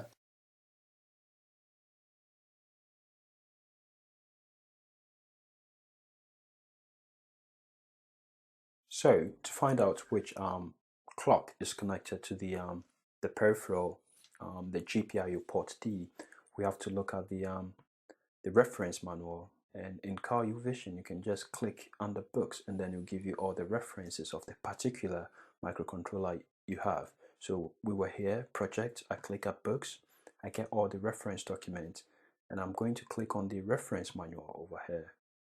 And let's see. Okay, this talks about the registers. This is not what we want. So we click the data sheet.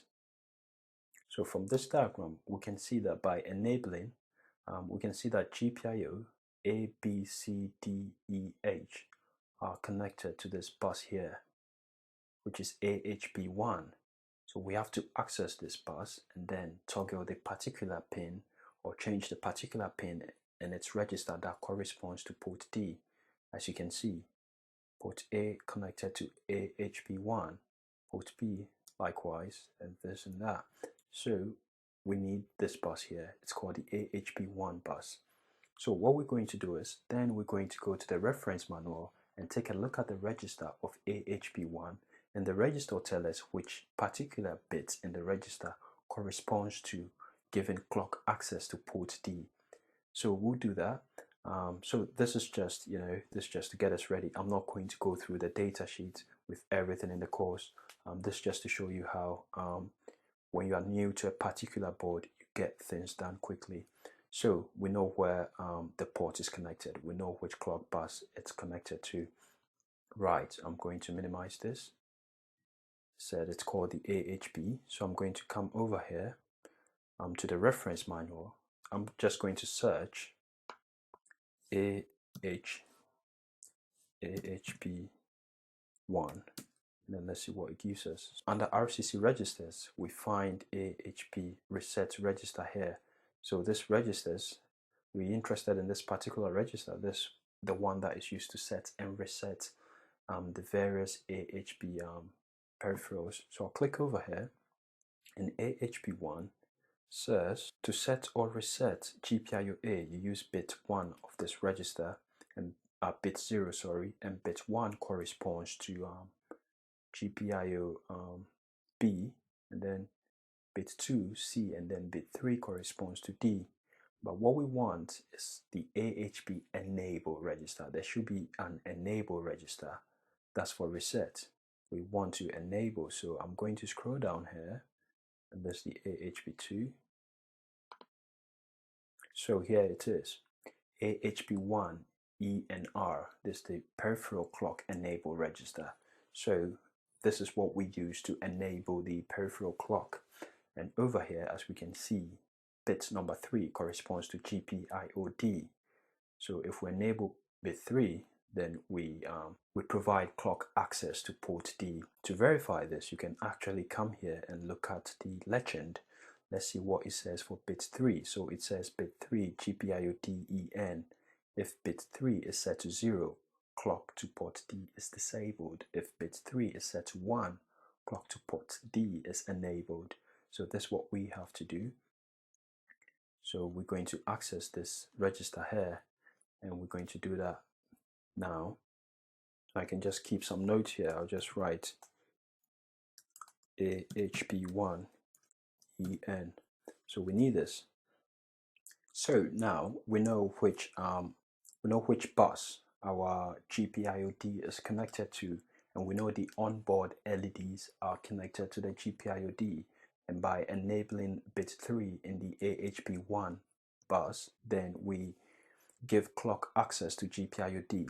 Next, we have to find which particular pins of GPIOD that we can locate our 4 LEDs. And to do that, we need the user guide of the STM32 discovery board. So this one does not exist here, since it's about the discovery board or the nuclear board. It's about that particular prototyping board. It's not about the MCU itself. So CarUVision does not populate such information. To do that, I'm going to go to my browser, and I'm going to search STM32 F411 Disco user guide over here. If yours is F40, you just type it, you hit enter, and then you can go to the ST website, and then it brings you here. So this is the board, and what we're looking for is the schematic diagram of the board. And then there we go, down here we should find the LED connections. Okay, it looks like this. So I'm going to zoom in, and then as we can see, we have the LEDs connected to PD15, PD14, 13, and then 12. Yeah, so does it say the color? Yeah, it says the color. Green is connected to PD12, orange is PD13, red is PD14, and blue is PD15. So I'm just going to keep note of that. We shall develop a full board support package, by the way, so all this is going to be automated. So now let's take a look at what we have. We know the port for the pins, and we know the pins on the port. It's port D, and we know these 4 pins. So what we have to do is go to the data sheet for the last time and find out what bit in the mode register we need to enable in order to turn these pins to output pins. And then we'll also check what bits in the output data register we need to toggle in order to toggle these pins on and off. So that's the last time we go into the data sheet. So I think I kept mine open, so I'll just come down here, and it's this one here. And what I'm going to do is I'm going to look at the mode register. I'll type mode R over here, and then over here it says GPIO mode R, and I'll click here. So let's see, the mode register is a 32-bit register.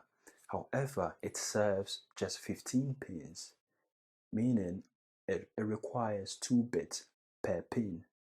So let's see what it says. We've got the first 2 bit here called mode register 0, mode R0, and then mode R1, R2, R3, and so on and so forth. So to understand what this means, we can see over here it says these bits are written by software to configure the I/O direction mode. The direction mode, of course, it implies whether you want it to be analog mode, input mode, output mode, or an alternate function mode such as PWM or a serial port. So let's see, it says over here that general output mode, to set it as a simple output, then you have to set 0, 1 to the particular mode. So let's see, I'm just going to come over here.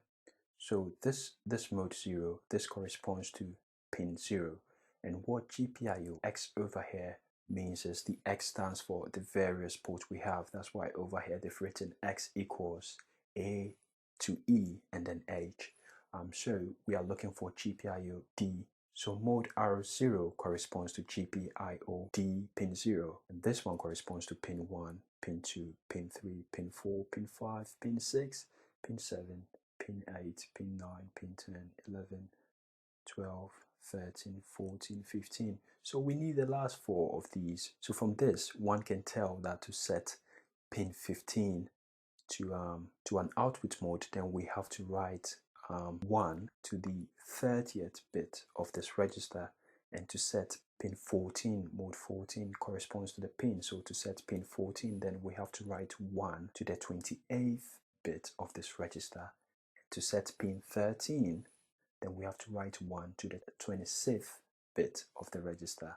So we're going to do that. And then now let's check the, that's how we're going to set these 4 pins to output pins, by writing to their mode register, and it says 1 means you set them to output.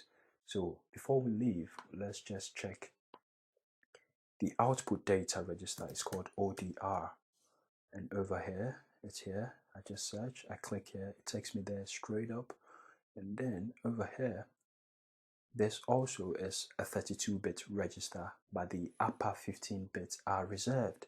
So then 0 to 15 corresponds to pins 0 to 15.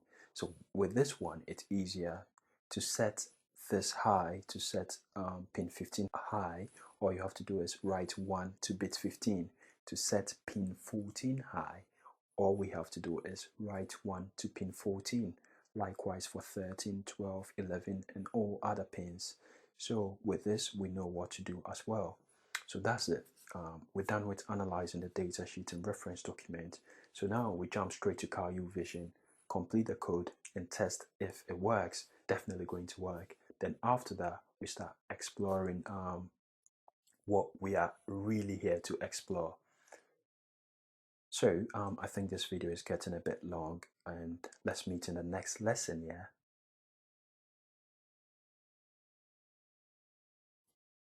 Welcome back. So now we have all the information we need to proceed. So let's start by adding the header file of our microcontroller. I'm going to right click over here and then include STM32 F4HH.h, F4XX.h, sorry. So to make our code more readable, I'm going to create symbolic names to represent the pins, so that whenever I need PD12, I wouldn't type PD12, I'll type green instead. So I'm going to start by writing define statement. Start like this, define red, and we know red is bit number 14, isn't it? Yes, it's PD14. So I'm going to define red by shifting 14 times, and then I'll define the other 3 LEDs as well. Green is pin 12, blue is 15, and orange is 13. So one other thing, we know port D corresponds to the 3rd bit of the AHP1 enable register. Then we can define port D's clock as well, so that whenever we want to access port D's clock, although we're going to access it just once, we can use the symbolic name. Right. So then these ones over here shall be used to toggle the output data register, and we realize that the output data register, by toggling bit 14, you actually toggle pin 14, and by toggling bit 12, you actually toggle pin 12, which is different from the mode register. The mode register is 32 bits, just like the output data register. However, the mode register uses all 32 bits, and it requires 2 bits to control 1 pin. So the next will be to create a symbolic name for the mode register. And as we saw over there in the mode register, to set pin 14 to an output pin, then we have to set the 28-bit high. So I'm just going to create a symbolic name here called red bit equals 28. And then I'm going to do the same for the other 3 pins as well, for green, orange, and blue. So then we end up with this. By setting bit number 24 high, then we set the green bit, which is pin 12, as an output pin. And by doing it for 26, then we set pin 13 as an output pin. So I know you remember this. So yeah, now we have our symbolic names. And what we can do next is we can clean this off. We don't need this anymore, right? And now we can create our main function and then populate it. I'm just going to start with int main.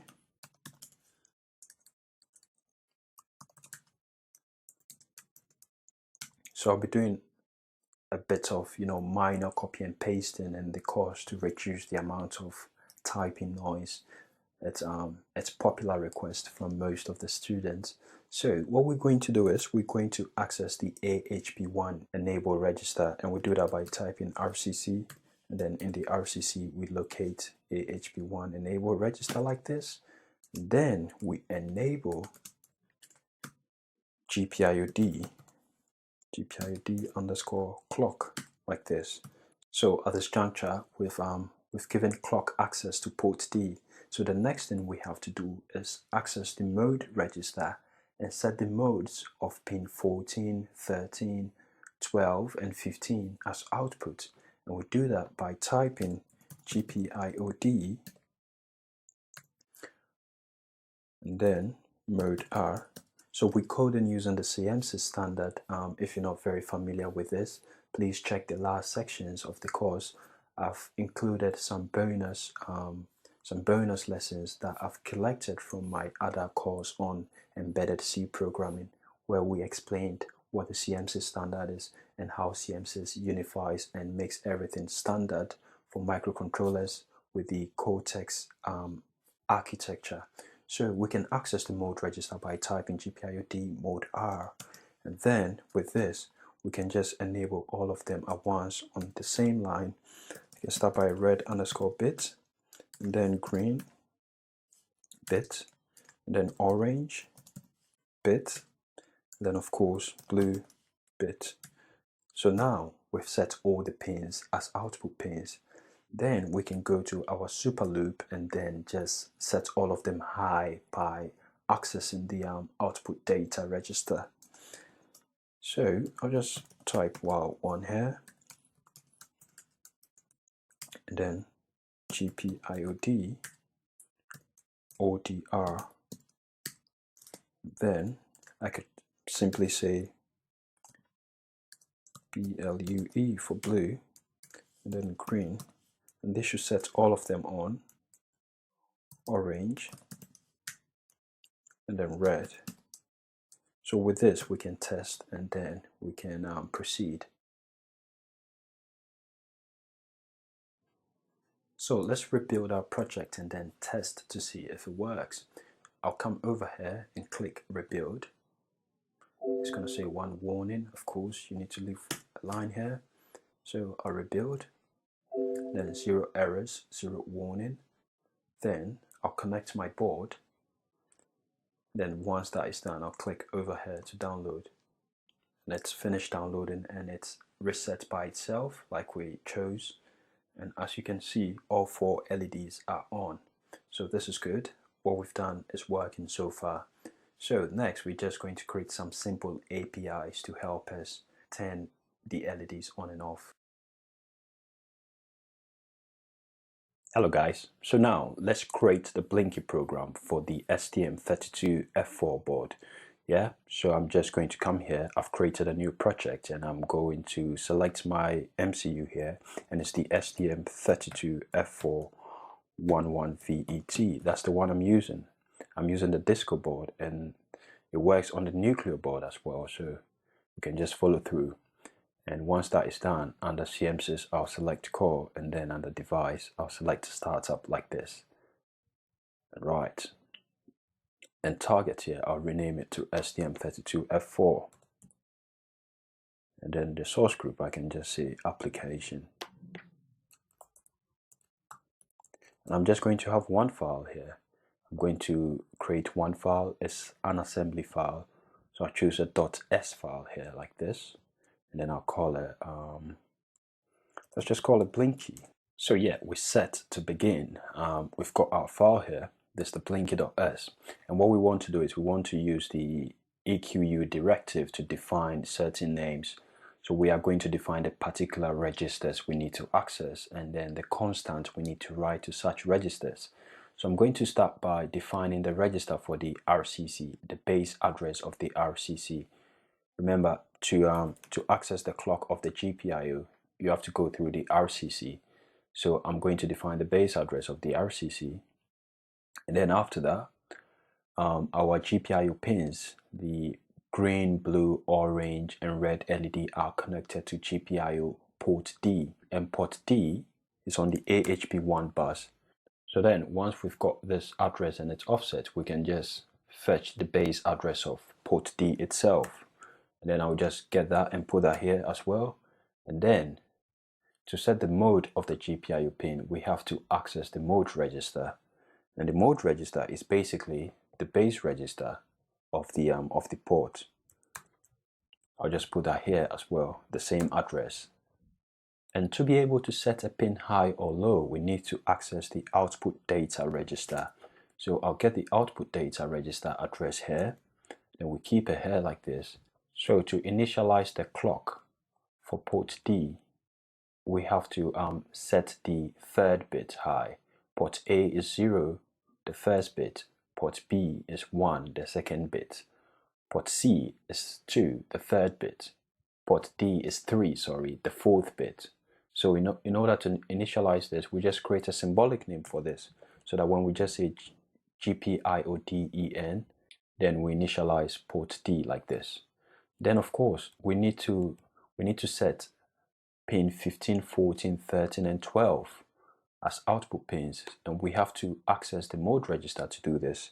And to do that, we have to write these values to the mode register. We have to set bit 30 to high to get pin 15 as an output pin, and then we have to set bit 28 of the register to high to get pin 14 as output, and then we have to access bit 26 for pin 13 and bit 24 for pin 12. So once we've done that, we can have symbolic names that will turn on the LED as well. So I'm just going to define LED blue, and LED blue basically means set pin 15 high, and LED red will be set pin 14 high, because red is connected to 14, orange to 13, and green to 12. So we can have such defined statements. I'll just bring that here as well. like this.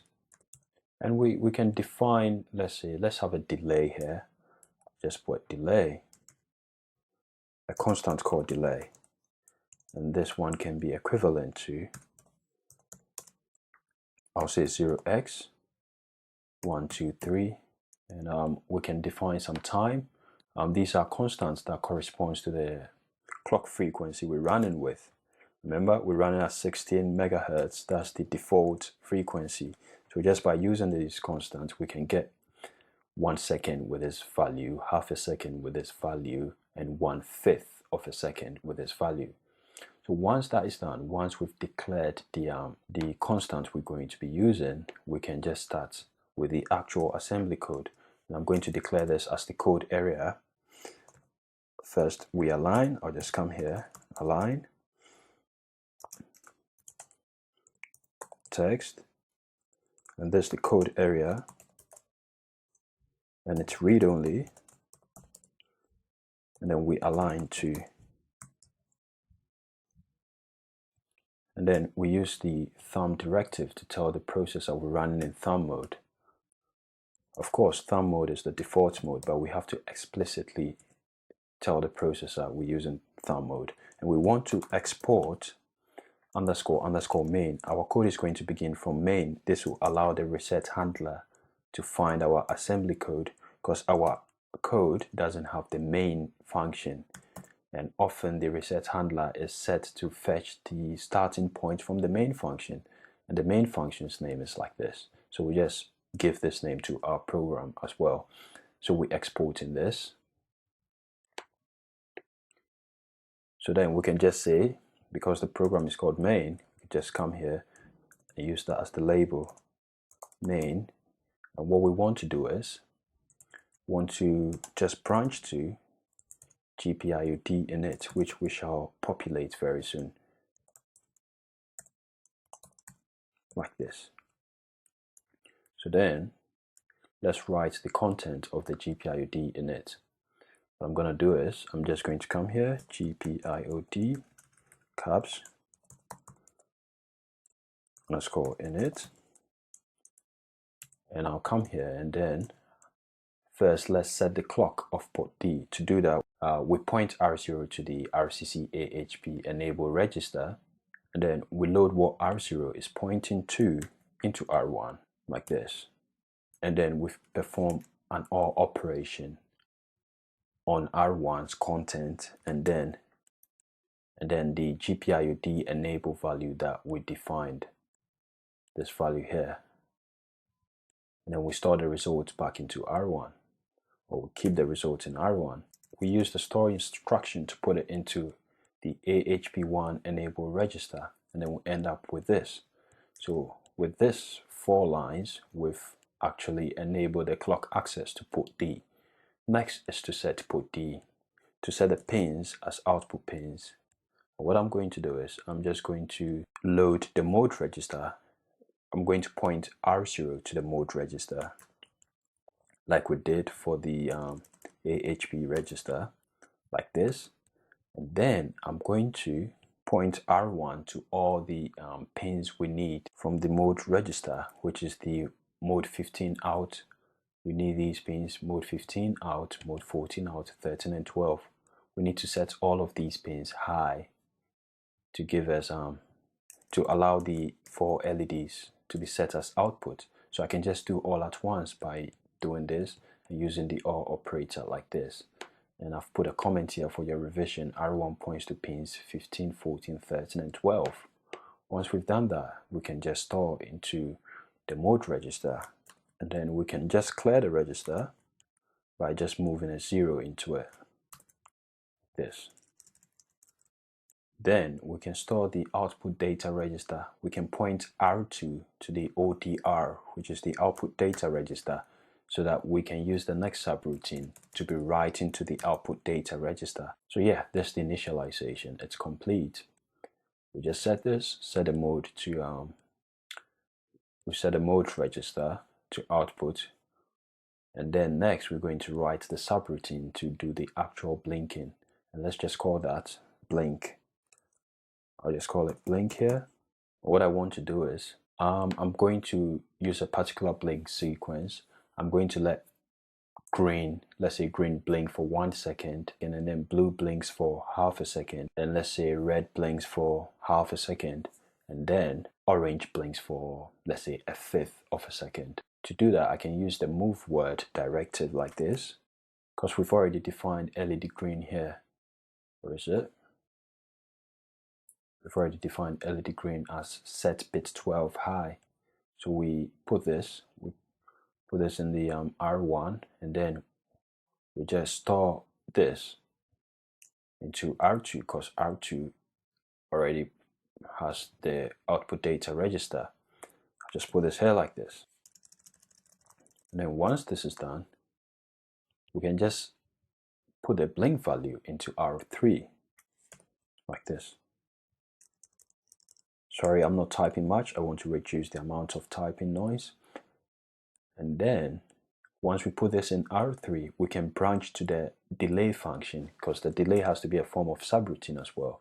So we could just come and say BL delay, which we shall populate soon. Delay. And then let's go down to write the content of the delay.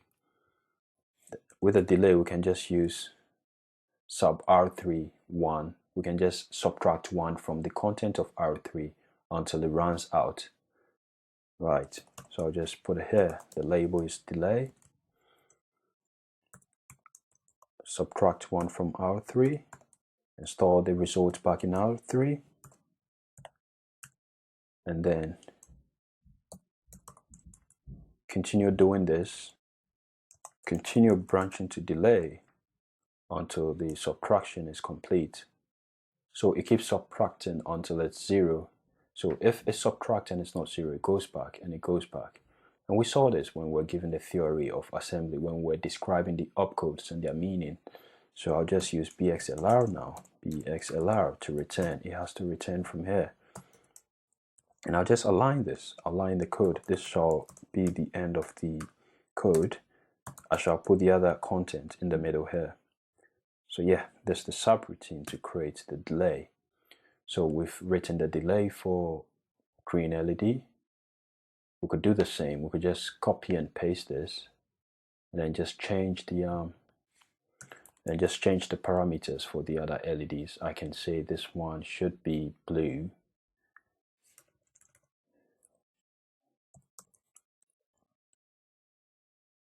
And let's say we want it to be half a second delay. So I'll just put H here.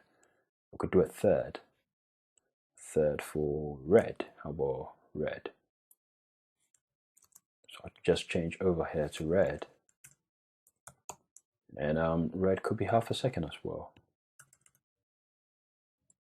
And then I'll do the last one, the orange LED. For this here, I'll change the name here to orange. And I'll use the fifth of a second here. Right, so if there's anything you do not understand, don't forget to leave your questions in the discussion section or send me a message. You'll receive a response. So yeah, this is all there is to it. Very simple, very, very simple. So I'm going to rebuild. Yeah, we've got one error. We've got two errors. This one here, of course, is a typo. I brought it S here. It shouldn't be here. I'll rebuild. We've got one error. Which one is this? Faking declaration of area. What does this mean? Oh yeah. Why would I even write this? This is supposed to be area. I wonder why I wrote a line there. Okay. Now we've got 0 errors. We've got 4 warnings, but it's fine. So I'm going to set my debugger. I'll click over here, set here to 16, and then set here to we're using the SD-Link debugger because it's the STM32 board, and I'll click flash download. I'll click over here, reset and run, and then OK, and then OK. And I'm going to connect my board and then download onto it. Yeah. And as you can see, it's blinking according to the delay parameters we set. However, the sequence happens just once, it's not continuously blinking. So what we have to do is we have to make the blink function into a loop. Let's solve that problem now.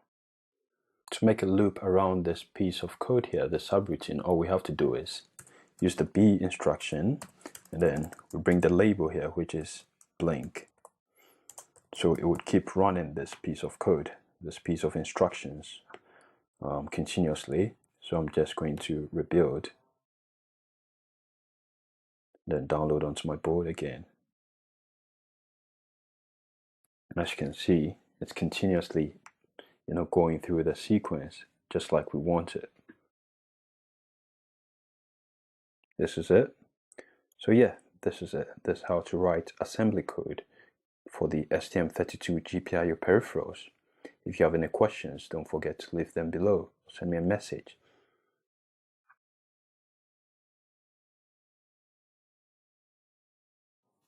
Welcome back.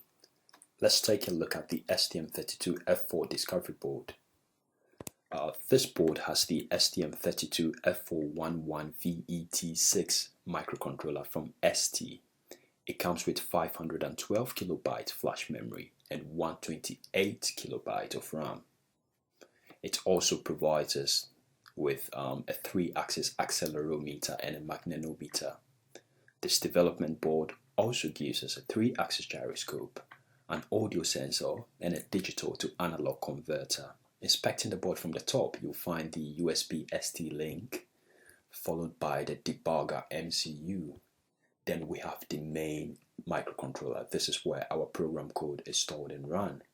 Then we have one reset button, one user button, 4 user LEDs for experimentation, and below we have the OTG USB on-the-go USB for developing USB applications.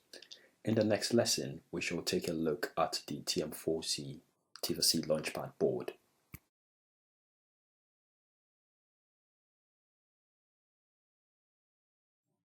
Welcome back, guys. In this lesson, we shall take a look at the features of the TM4C123 TivaC Launchpad board. This development board has the TM4C123 GH6PM microcontroller from Texas Instruments. It comes with 256 kilobytes of flash memory and 32 kilobytes of RAM.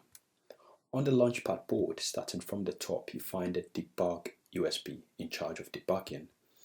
Then we have the power switch. After that, we find the debugger microcontroller. Then right beneath that, we have the reset button. In the center of the board, we find the main microcontroller. This is where our code is stored and run. We are also given 2 user buttons, and we also have the OTG USB for developing USB applications. What's not indicated here, below the reset button, there is one RGB LED, which shall also be used for experimentation. In the next lesson, we shall take a look at the nuclear board.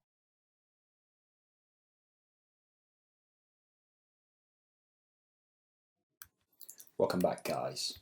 The STM32F4 nuclear board, like the discovery board, also has the STM32F411VET6 microcontroller from ST. It also provides the 512 kilobyte flash memory and 128 KB of RAM. Inspecting the board from the top, we find the USB ST link. Below that, you find the debugger MCU, and then we have the reset button, followed by the user LED2. Then in the center of the board, we have the main MCU where our code is stored and run. Then we have another user LED over here, and then one user button. In the next lesson, in the next section actually, we shall start taking a look at what a real-time operating system is.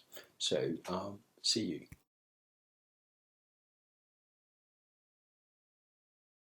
Hello. In this section, we are going to install our IDE for writing and debugging our program. We shall be using the CalU Vision. Let's start by downloading the IDE from this link here. By the way, this link is also provided in this section files, so if you find it difficult to copy and type it in the address bar, you could just pause the video. First, we need to fill out this form. And do not worry, it is free. Please do fill out your details. When you get here, you can enter TM4C123 as your device. This is the device we're going to be using for our course. And when you are all set and done, just click submit to submit the form. You shall be led to this page. Click here to download the software. It's about 411 megabytes.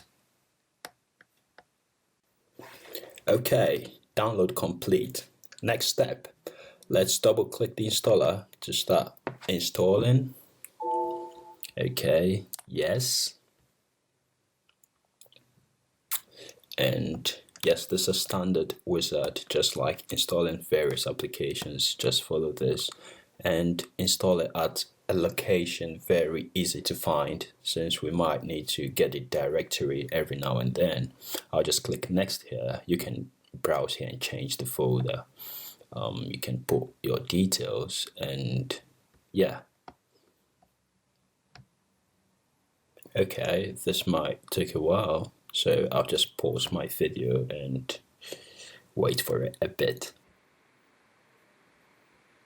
Okay, let's try to run it. Click finish, yeah. And we're presented with this. Remember, the ARM company provides the design and the architecture of the processor to its partners. So these partners buy the license and build the hardware. Because of that, there are various companies using the processor. So what we have to do here is select the microcontrollers that we're going to be running with this application.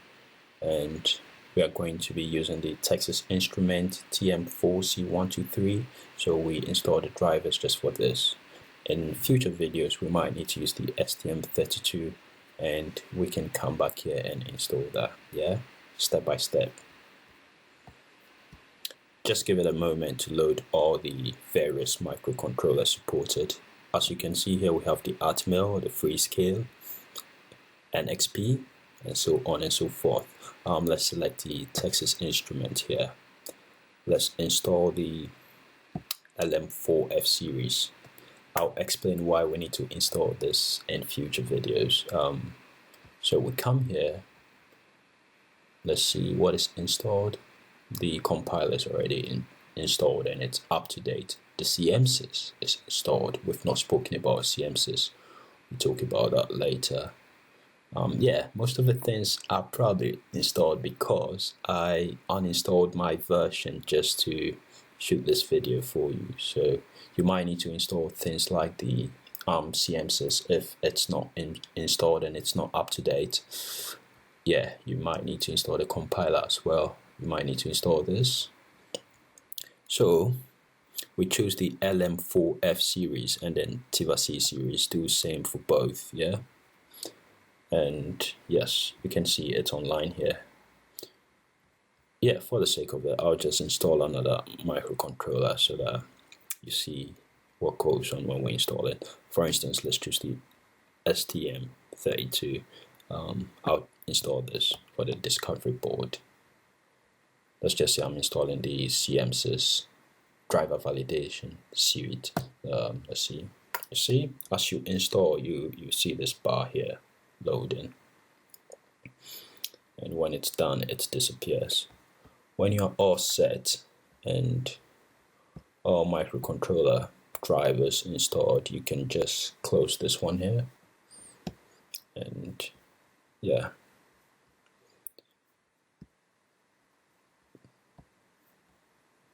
If you're running on Windows 8, you can just come here and find where the icon is. Just type UVision here. Here it is. I have two versions. Just open version 5. And it brings us back here. Install. Okay. Examples, etc. Let's see. Yes, we already know. Sometimes, although the progress bar on the package installer shows that there is no installation going on, there is actually background installation or downloading, if you may. So when you close it and you open your UVision, your car UVision the next time, it takes you back to the package installer so that the installer can complete installing all packages. Yeah, I could have skipped this bit of the video, but I want you to be aware of this so that when you see it, it's not an error, it's just standard, yeah? Yes, we are done. This is what our IDE looks like. In the next section, we will be installing USB drivers to allow our computer to detect our microcontroller.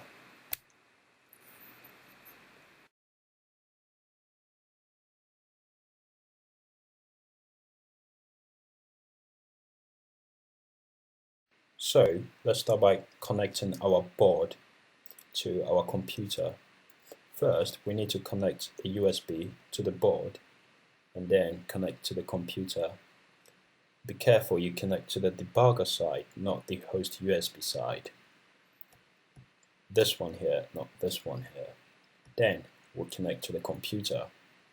After it's connected at both sides, we then turn on the power switch of the board. We need to install USB drivers so that our computer can detect our microcontroller and allow us to program and debug it. Texas Instruments has provided a short PDF file which explains this. You need not worry, it requires about, say, 3 minutes of glancing through. So, let's check out the file. If you are running on Windows 8 or 7, which I suppose most people are, the first time you connect the microcontroller to your computer, the computer searches for available drivers for your particular microcontroller. It then installs them if they exist, and then shows a dialog box of the installed and the non-found drivers.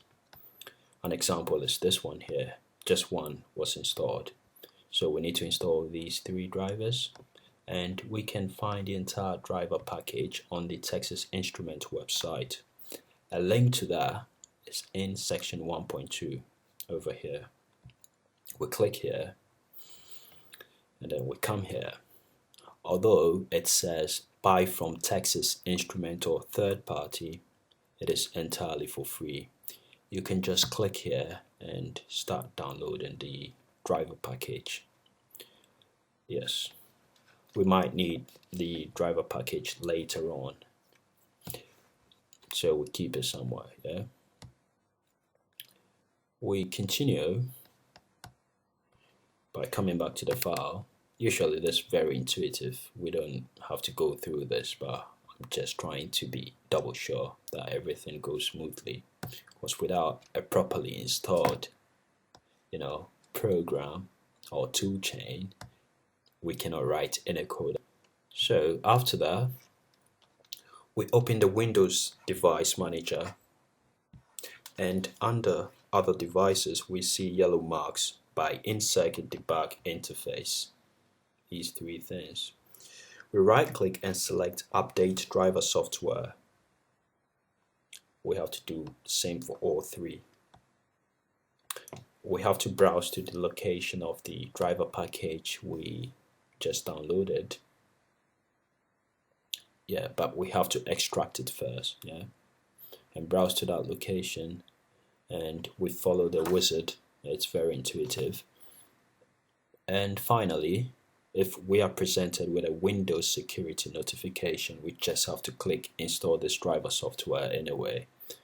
The reason why I'm not demonstrating this is because I've installed these drivers over and over again, and even when I uninstalled my UVision application, the drivers were still installed there. So yeah, but if you face any difficulties installing them, just leave it in the comment line below, yeah, and you would receive a really prompt reply.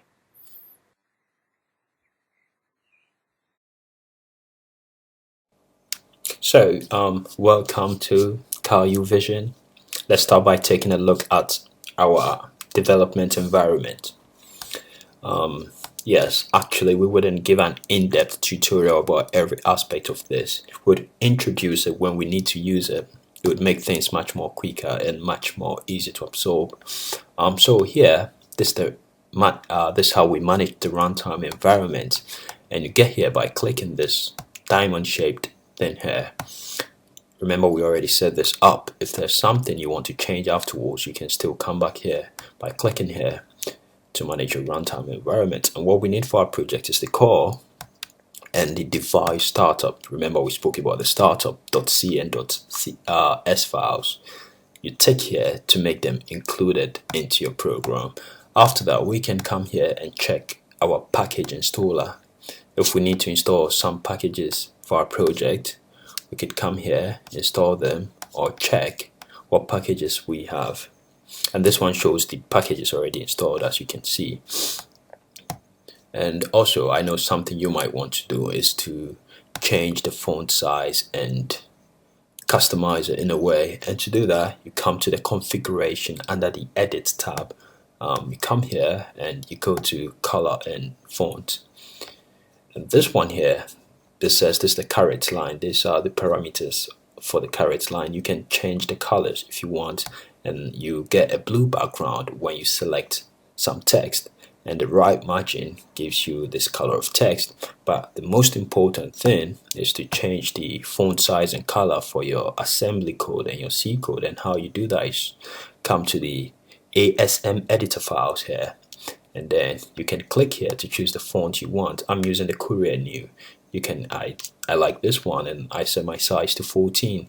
You can just set it to however you want or what makes you feel more comfortable, and you have a foreground color here which you can choose and change. But I think 14 and Courier New is quite good. And here you can do the same. Some people like to have different font for C code and assembly code. Perhaps it makes it easier to read for them, but I like to keep them the same. So you can change that as well here under C/C++ editor files. You can come to text. In fact, you can change numbers as well. You can change the operator block, keywords. You can change the color of keywords, preprocessors, identifiers. You can just but please just leave the color stuff here so that when you download code from me, it wouldn't confuse you. So I would recommend you change just the font type and the font size, but with the color, let's be consistent, yeah?